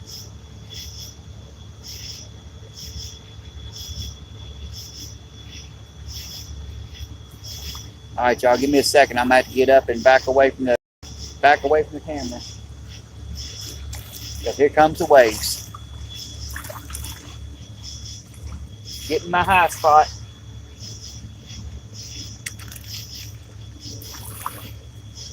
So I don't get soaked.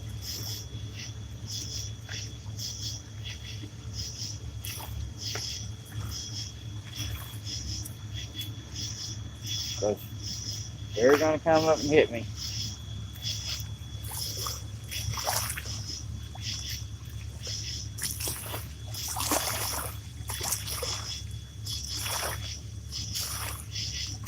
I might have wanted to move my net again because my net's underwater again.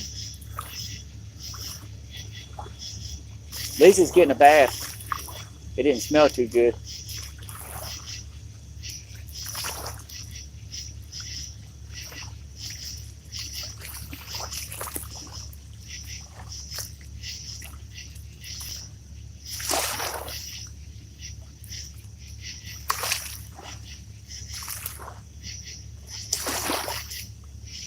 Come on, fishy, fishy.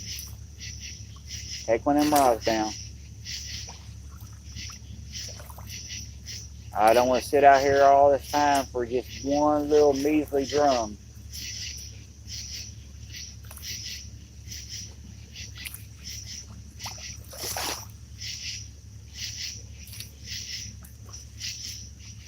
Just give me 130 or 140 pounder and we'll call it a day. Or you can break that up into a bunch of little 5s and 10s.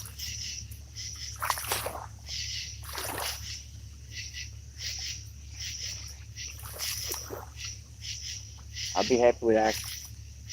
I'll take 3 or 4 or 5s and 2 10s.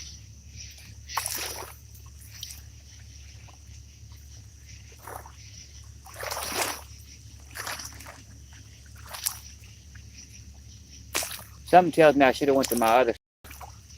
I was thinking about that earlier, but the problem with that is the tree line is so low I can't cast over there. It's about 60 yards down the bank, and that's where I usually do most of my good fishing to get most of my bigger fish. But I couldn't cast out because the trees are so low.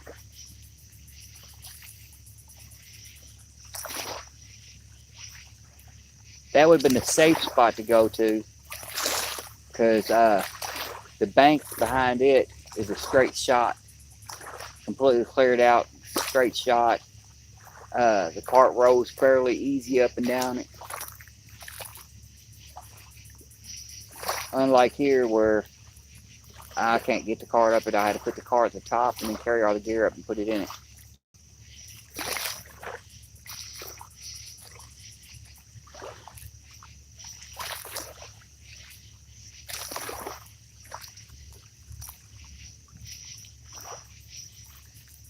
We didn't take that long for them waves to calm down. That's a surprise.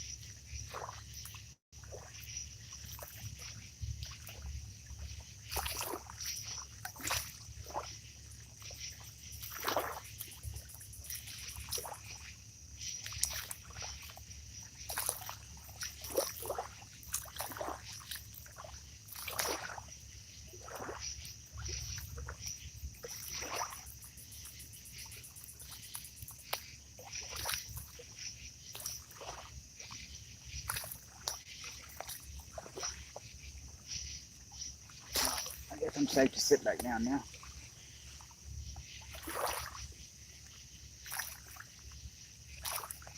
Oh, that's the Kentucky shirt. I've been washed back away, y'all. Guess I'll catch it again. Up to 8 wonderful people.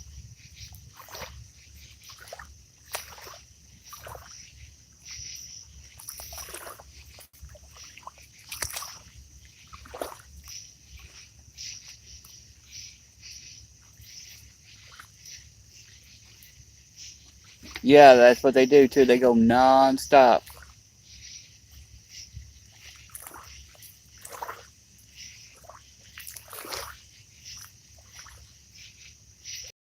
Well, that's good. The blood clot things are real good.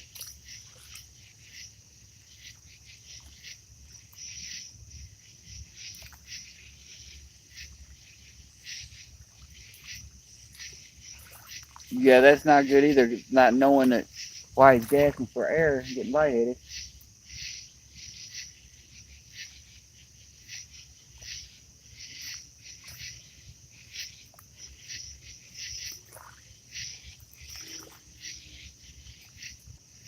See, that's what caused me to wind up being off work for as long as I've been off work. I was at work one day. I couldn't breathe. I was getting lightheaded. I turned pale white. I didn't know what was going on. They sat me down for an hour. and finally let me back up to go back to my station. And went back to my station after drinking like 4 cups of water. They thought I was dehydrated or whatever. And I drank 4 or 5 cups of water. Of course, I don't drink water. So I get back to my station. I immediately had to go to the bathroom. And I was gone for less than 3 minutes. And I come back and I had four the supervisors looking for me, walking through the building looking for me.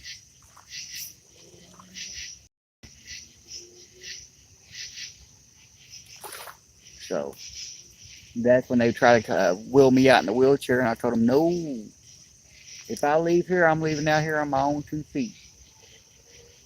And they're like, well, can you call a ride? I'm like, no, I could take my truck that's in the driveway, in the parking lot.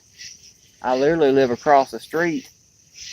I could be home before somebody can get a ride over here to get me.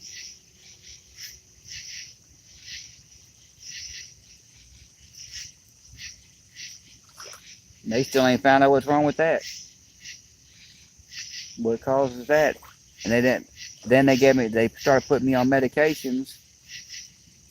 And then I started walking sideways and developing severe shakes. So I'm like, well, they didn't fix anything there.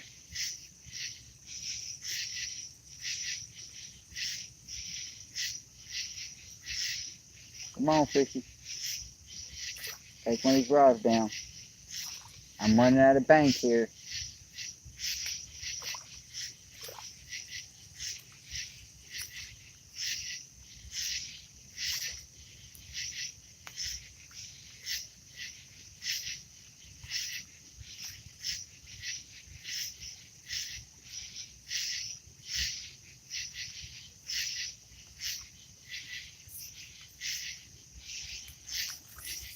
Cover my phone back up a little bit. It's starting to sprinkle again.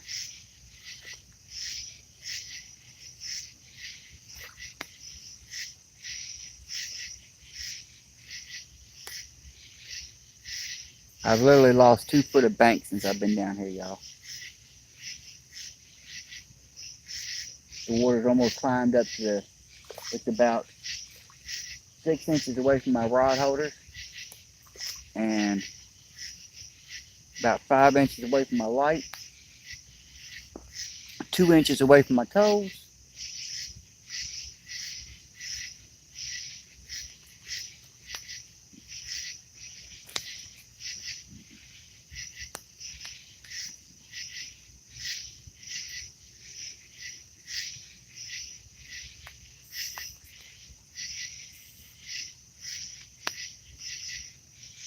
I was internal brake.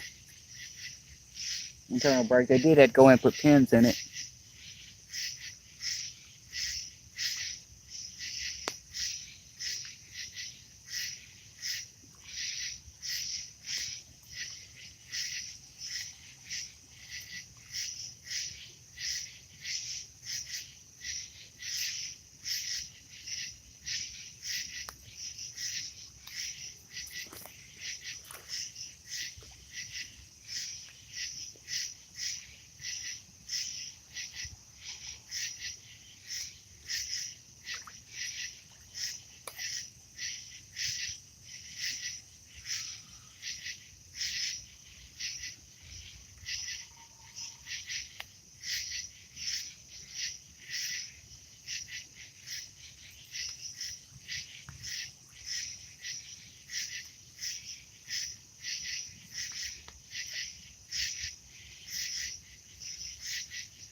Come on, Rod. Go ahead and bend over. All you gotta do is commit. Go with it. Just run with that piece of food.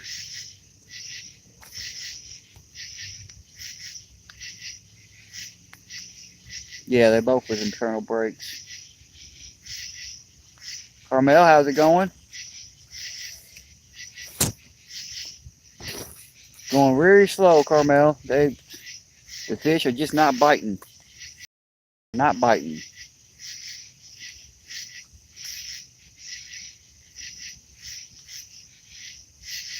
Oh, I understand that, James. Thanks for staying in here. I'll probably be getting off here in about another half an hour anyway, because I'm quickly running out of bank.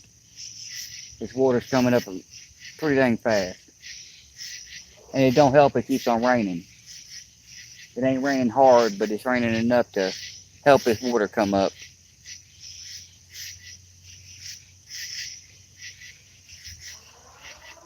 Yeah. It's starting to sprinkle out here again, Laura.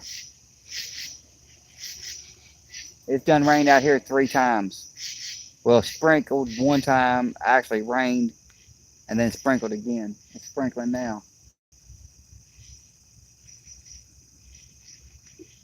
But that's our weatherman for you. You know, they said there's only a 3% chance of rain until 7 o'clock. So now we're gonna get storms. Now tomorrow supposed to be a 50% chance of rain. It won't rain a drop. The way I look at it is, if they ain't listening to Ryan Hall, they ain't doing it right. I'm already down here in a flash flood. What are you talking about, girl? I'm already in a flash. This water came up 3 or 4 foot last night, and was estimated to come up another 3 or 4 foot tonight. And since I've been down here, it's done come up probably about 2 foot. I started off with 4 foot of bank. I got about 2 foot of bank left. And if they open up the gates, it's going to come up even faster.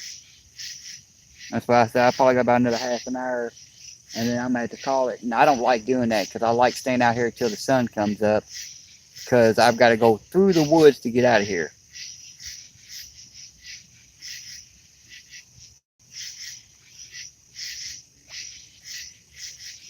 I've literally got to go through the woods for about a half block through the woods in pitch black. And I like doing it during the day because I don't like running into deer and other critters running through the woods. Because all it takes is one of them deer to think that you're invading on territory and charge you. So I prefer to go through during the day, but tonight's not going to be one of them nights, I don't think. Oh. Commit. Commit. Trying, Sandy, it ain't working. Something just grabbed that. I'm wanting that green rod because it was loaded up and was full tension, and all of a sudden it went loose like this.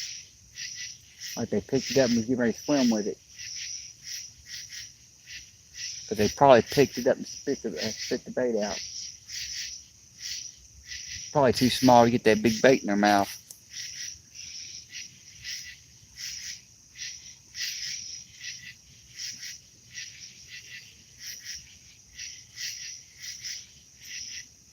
All right, Laura, y'all be careful.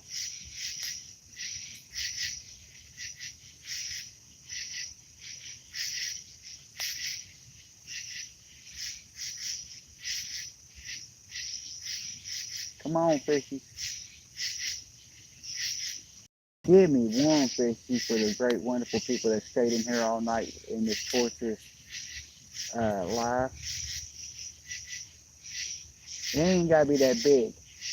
I'd be happy with 3, 4, 5 pounder. I prefer a 20 or 30 or 50 or 70 or 80 or whatever you want to give me, but I'd be all right with a 3 or 4 pounder. I promise you.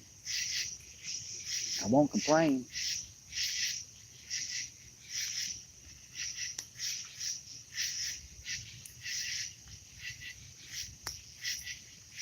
I know one thing. I found out I have access to a place to get night crawlers. Because I ain't been at for some reason, the last house I lived at, I could go outside after it's even sprinkled.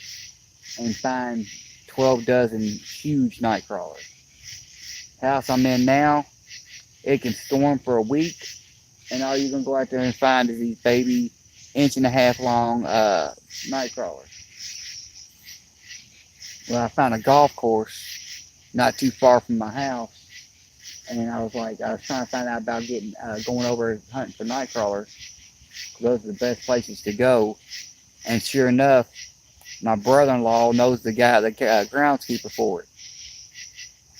So he was over his house the other day, and he called me. He goes, "Hey, you know, you was talking about going to that golf course over there?" I'm like, "Yeah." He goes, "I'm talking to the groundskeeper right now." I'm like, "Do what?" He said, "Yeah, I'm talking to the guy that takes care of it." I'm like, "Huh? What did he say about me going over getting night crawlers?" He said, "Well, he told you to park right here and have fun with it." I'm like, "All right, cool." He said, "You do know there's a pond over there too, right?" I said, "Yeah, I've heard about it." He said, "Yeah, there's a pond on the other side of the golf course." He said, "Pretty decent sized pond." He said, "You can go over and fish if you want."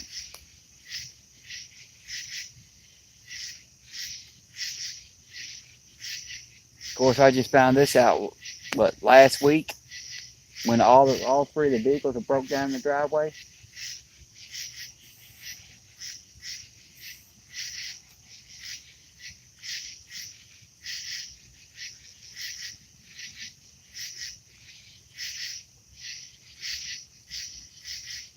Yeah, I know one thing, y'all. I definitely am not going to forget my charging cord again. Because the picture quality from this phone versus the other phone is just unreal.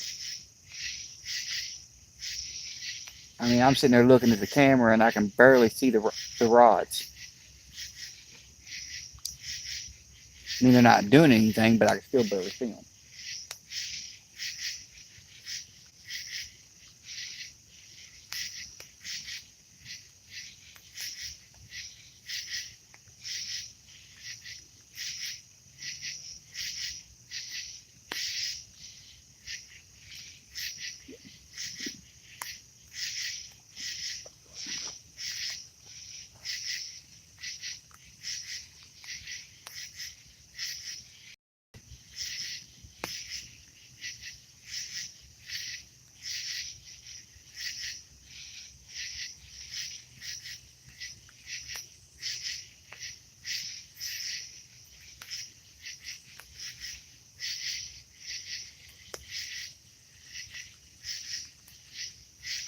I mean, they're moving around, but I don't think they're moving because of fish.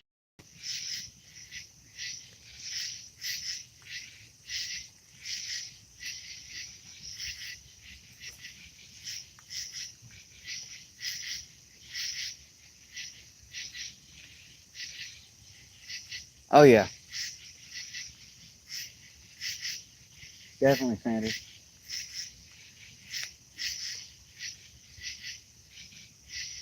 Does that help y'all see the rod? That help y'all see the rod. I'm not going to be out here much longer anyway, and that light should stay charged like that for about 4 hours. So, and they ain't biting with the light off, so it ain't going to matter if it ain't going to change too much off of that.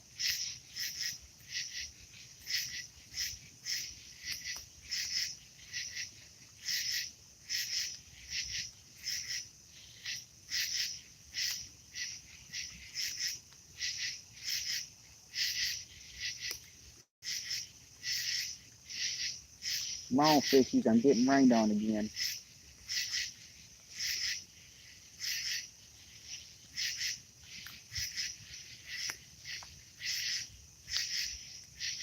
One of y'all go ahead and just take one of these rods and run with it. Let's play a game. You're going against an old guy that's real slow. Let's see if you can get one of these rods off the off the bank before I can get to it. And I'm even sitting down. And I got to jump up on top of a hill to do it. So come on.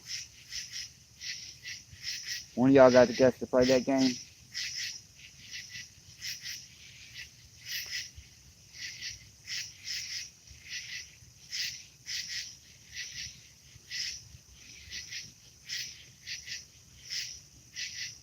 I guess I ain't got the guts to play that game.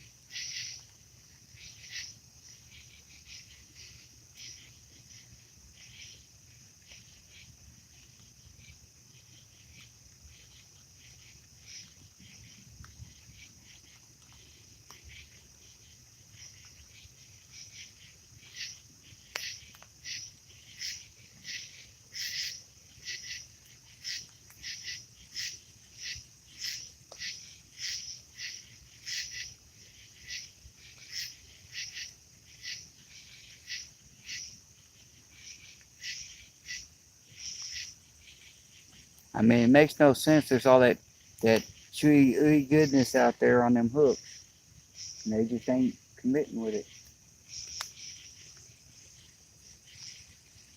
You would think by pure chance something hungry would have swam by now.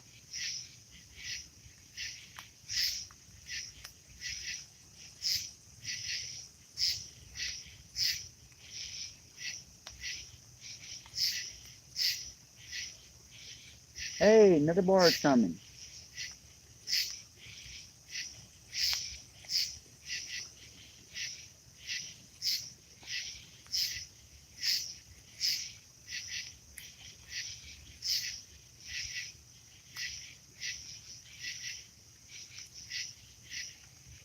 You know, the only good thing about having your light this high up in the air, though, my light's about 10, 12 foot up in the air. The only good thing about that is, it's all the bugs go up there to get it. They keep them out of your face. Until I turn this bright headlamp on. And then they try to fly up my nose. And everything else.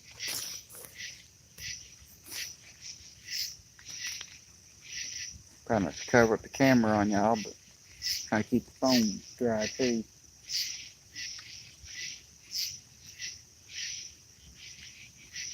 Come on, Bargy, start these fishes up. Come on.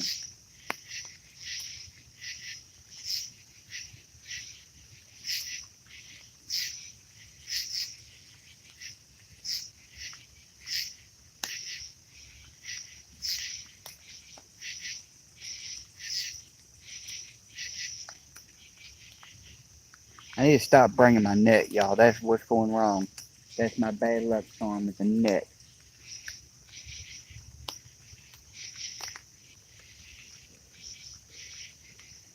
Everybody's used to me jumping this river to get the big fish, to get them out of the water.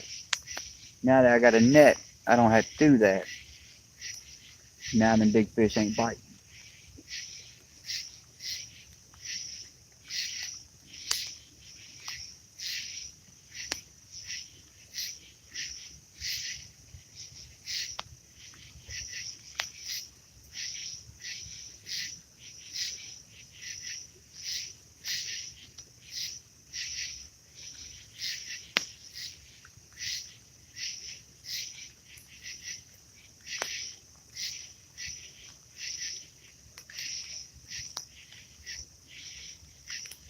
Yeah.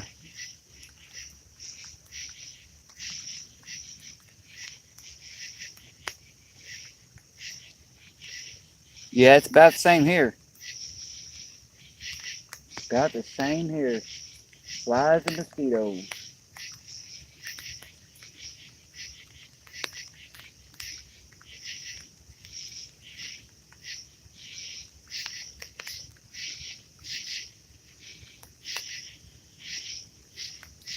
Of course, you've got a lot more dangerous stuff down there where you're at. I can promise you. Just about everything in Australia try to kill you.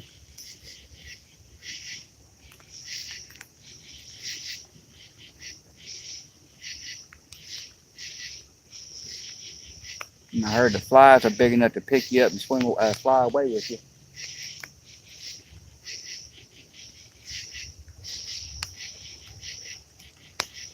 Mosquitoes get done with you, you have to go to a blood bank.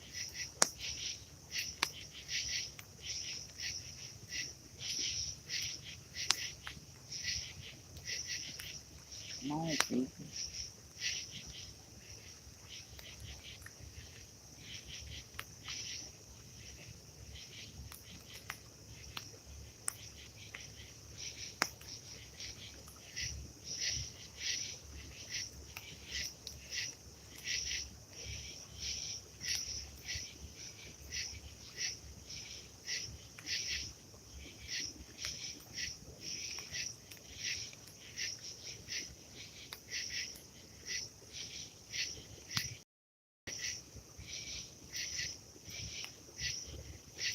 Yeah, I believe it. You get used to that stuff after a while. You know, it's like right now, there's a lot of people that won't come down here where I fish at because I've had so many encounters down here. You know, I've had mountain lions, we've had coyotes come down here, and everybody's like, "I'm not going down there." I'm like, "You get used to it, dude. You know that if you know they're gonna be there, it don't bother you as much. It's when you don't know it's gonna be there and they show up is when it gets you. But if you're expecting it, it ain't no big deal. Just like we don't have no sharks or nothing in this water yet. I say yet because the bull sharks are taking over the Mississippi, and the Mississippi River does connect to the Ohio River. Oh, that looks like a fish, y'all. It was, he let go of it.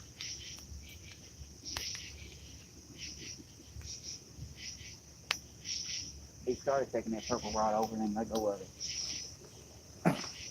But yeah, if they ever come in here, once I get used to having them around, I won't care. It won't bother me none. I just have fun with it. I'll start catching them too.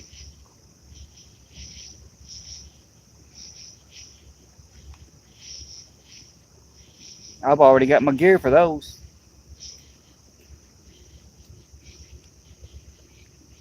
I got shark rigs and everything else set up for when the sharks do ever decide they're gonna take me coming through here.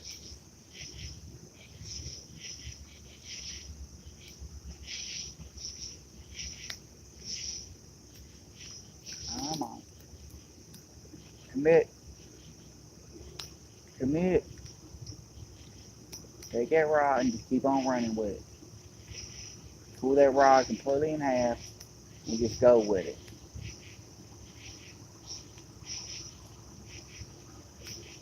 I told you we need to play a game. Y'all see if y'all can pull one of these rods off this bank before I can get to it. I am old. I am pushing 50. So come on, we can do it. Come on now, y'all can't be scared of some old guy with bad health. Come on, y'all can do it. I promise you.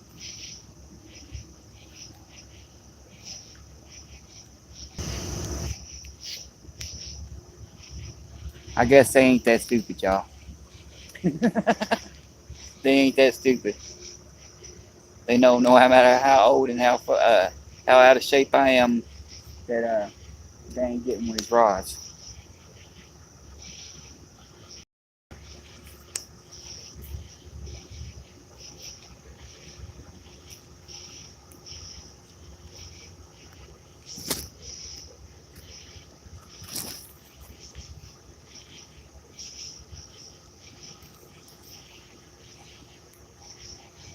Oh yeah. No, we have we do similar stuff down here. Normally I would have a first aid kit with me everywhere I go, and I keep personal protection with me everywhere I go. So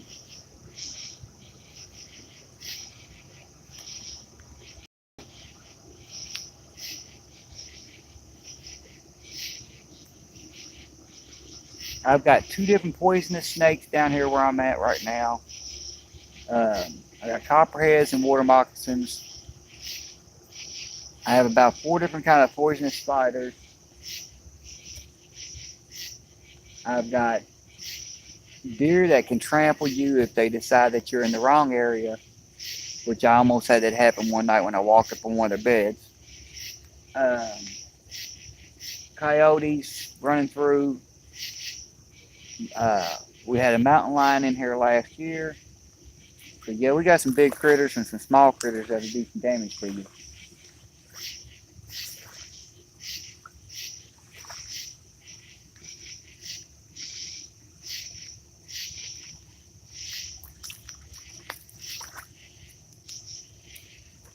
Come on, fishy, fishy.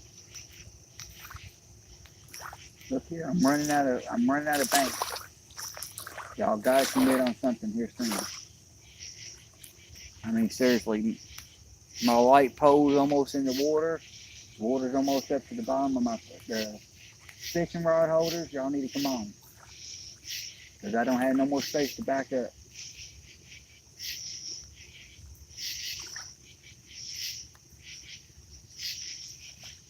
Come on and commit.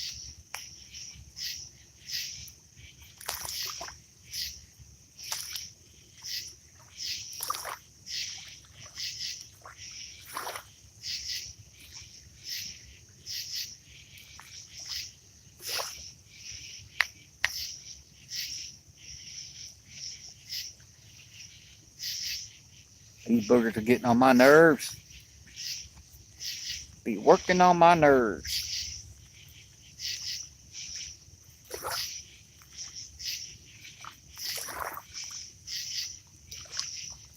Alright, y'all, I'm going to give them about another 10 minutes and I'm going to start packing it up. I'm going to start, when I go to pack up, I'm just going to put all my stuff in the bags and move my bags up the top of the hill. And leave the rods out till last. And hope we get a bite. Leave the light and the rods out for last. Get my other stuff packed up, all my batteries and all my weights and hooks and everything else. Get all the tackle put away. Get my knife put away. Get rid of that pesky net that I don't need.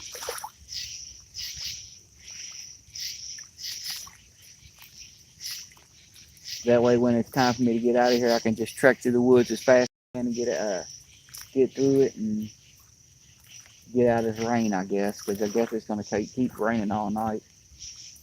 That 3% chance of rain. It's sprinkling now. I'm getting wet.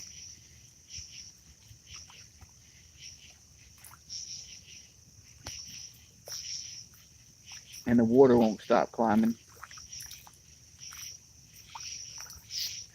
And I can only imagine, even though that rain's not that heavy of a rain, I can only imagine since it's constantly going on, that it's going to make these waters rise faster than what they already are.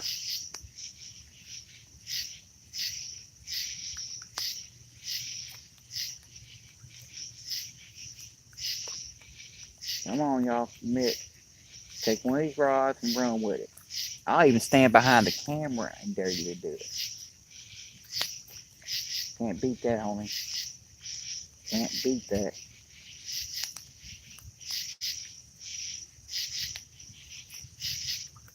That gives you an extra 3-foot head start to get that rod off away from this old guy. Come on, let's do it. One of y'all gotta be game.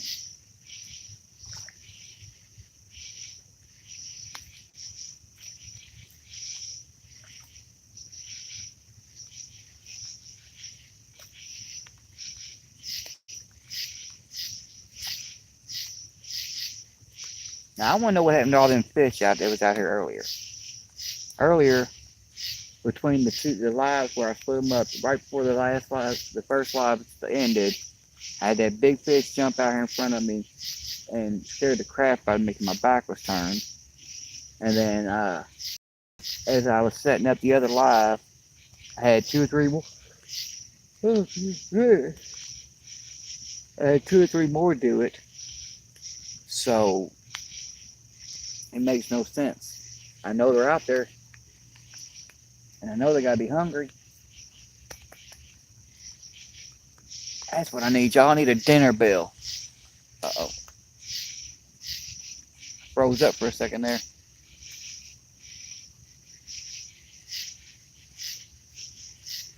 Froggy!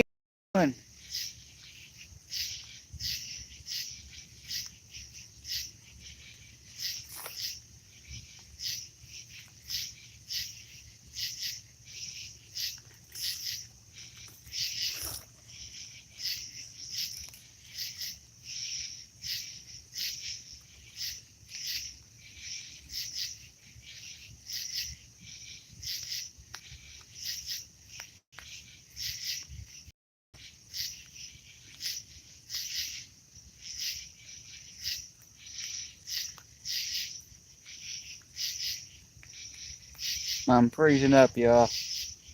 think it's I think the rain's starting to mess with my phone and freeze up. Yeah,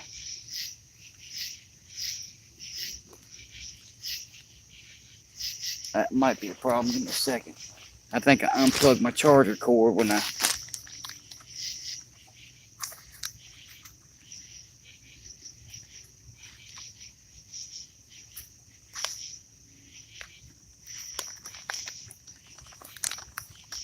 Put it back on charge. I think I unplugged the charging cord on it, y'all. And no, hold up. What's the dealio?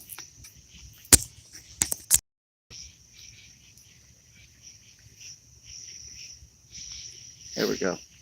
Yeah, it's freezing up, and I don't know if it's from the batteries getting low or if it's because the rain.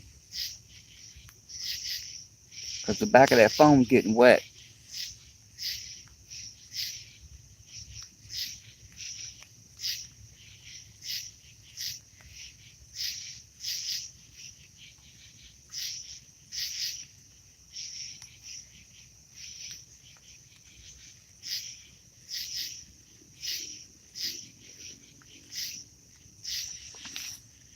I don't know. I'm trying to sucker these fish into.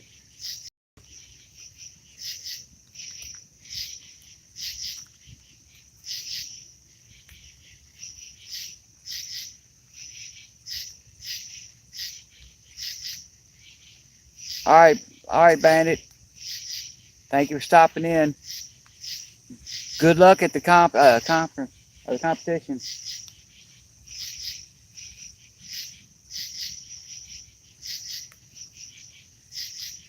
Of course, I don't think it's going to. I don't think you need luck. From what I understand, he's pretty dang skilled. Skill beats luck any day, and he's got the talent.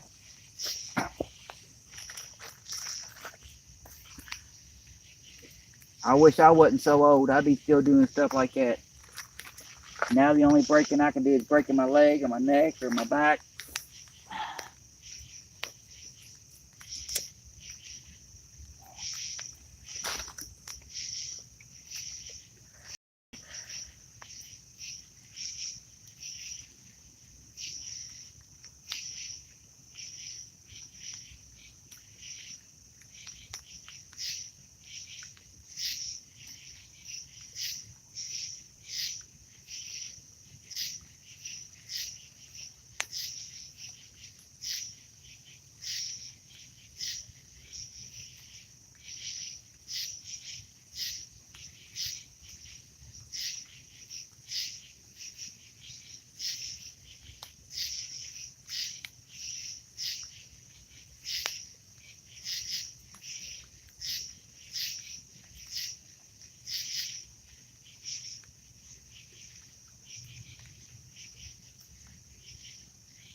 I guess I need to go ahead and start packing this stuff in this bag.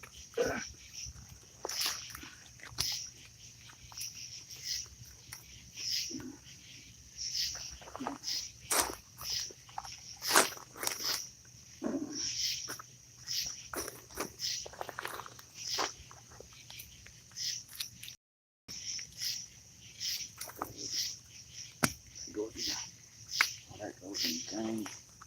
This can go in the bucket. Go in the bucket. This goes in the bag.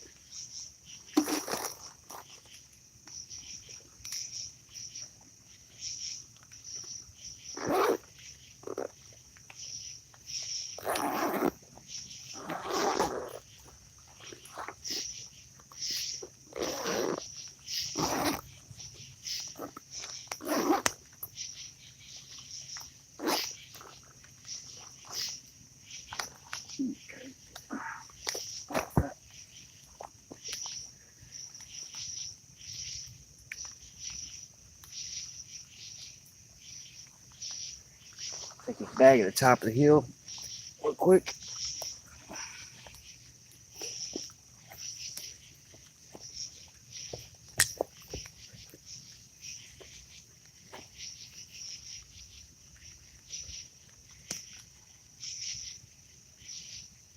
Come on, fishy.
Pick up all my trash.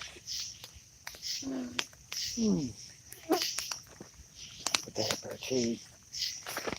Get it back in the bucket.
All right.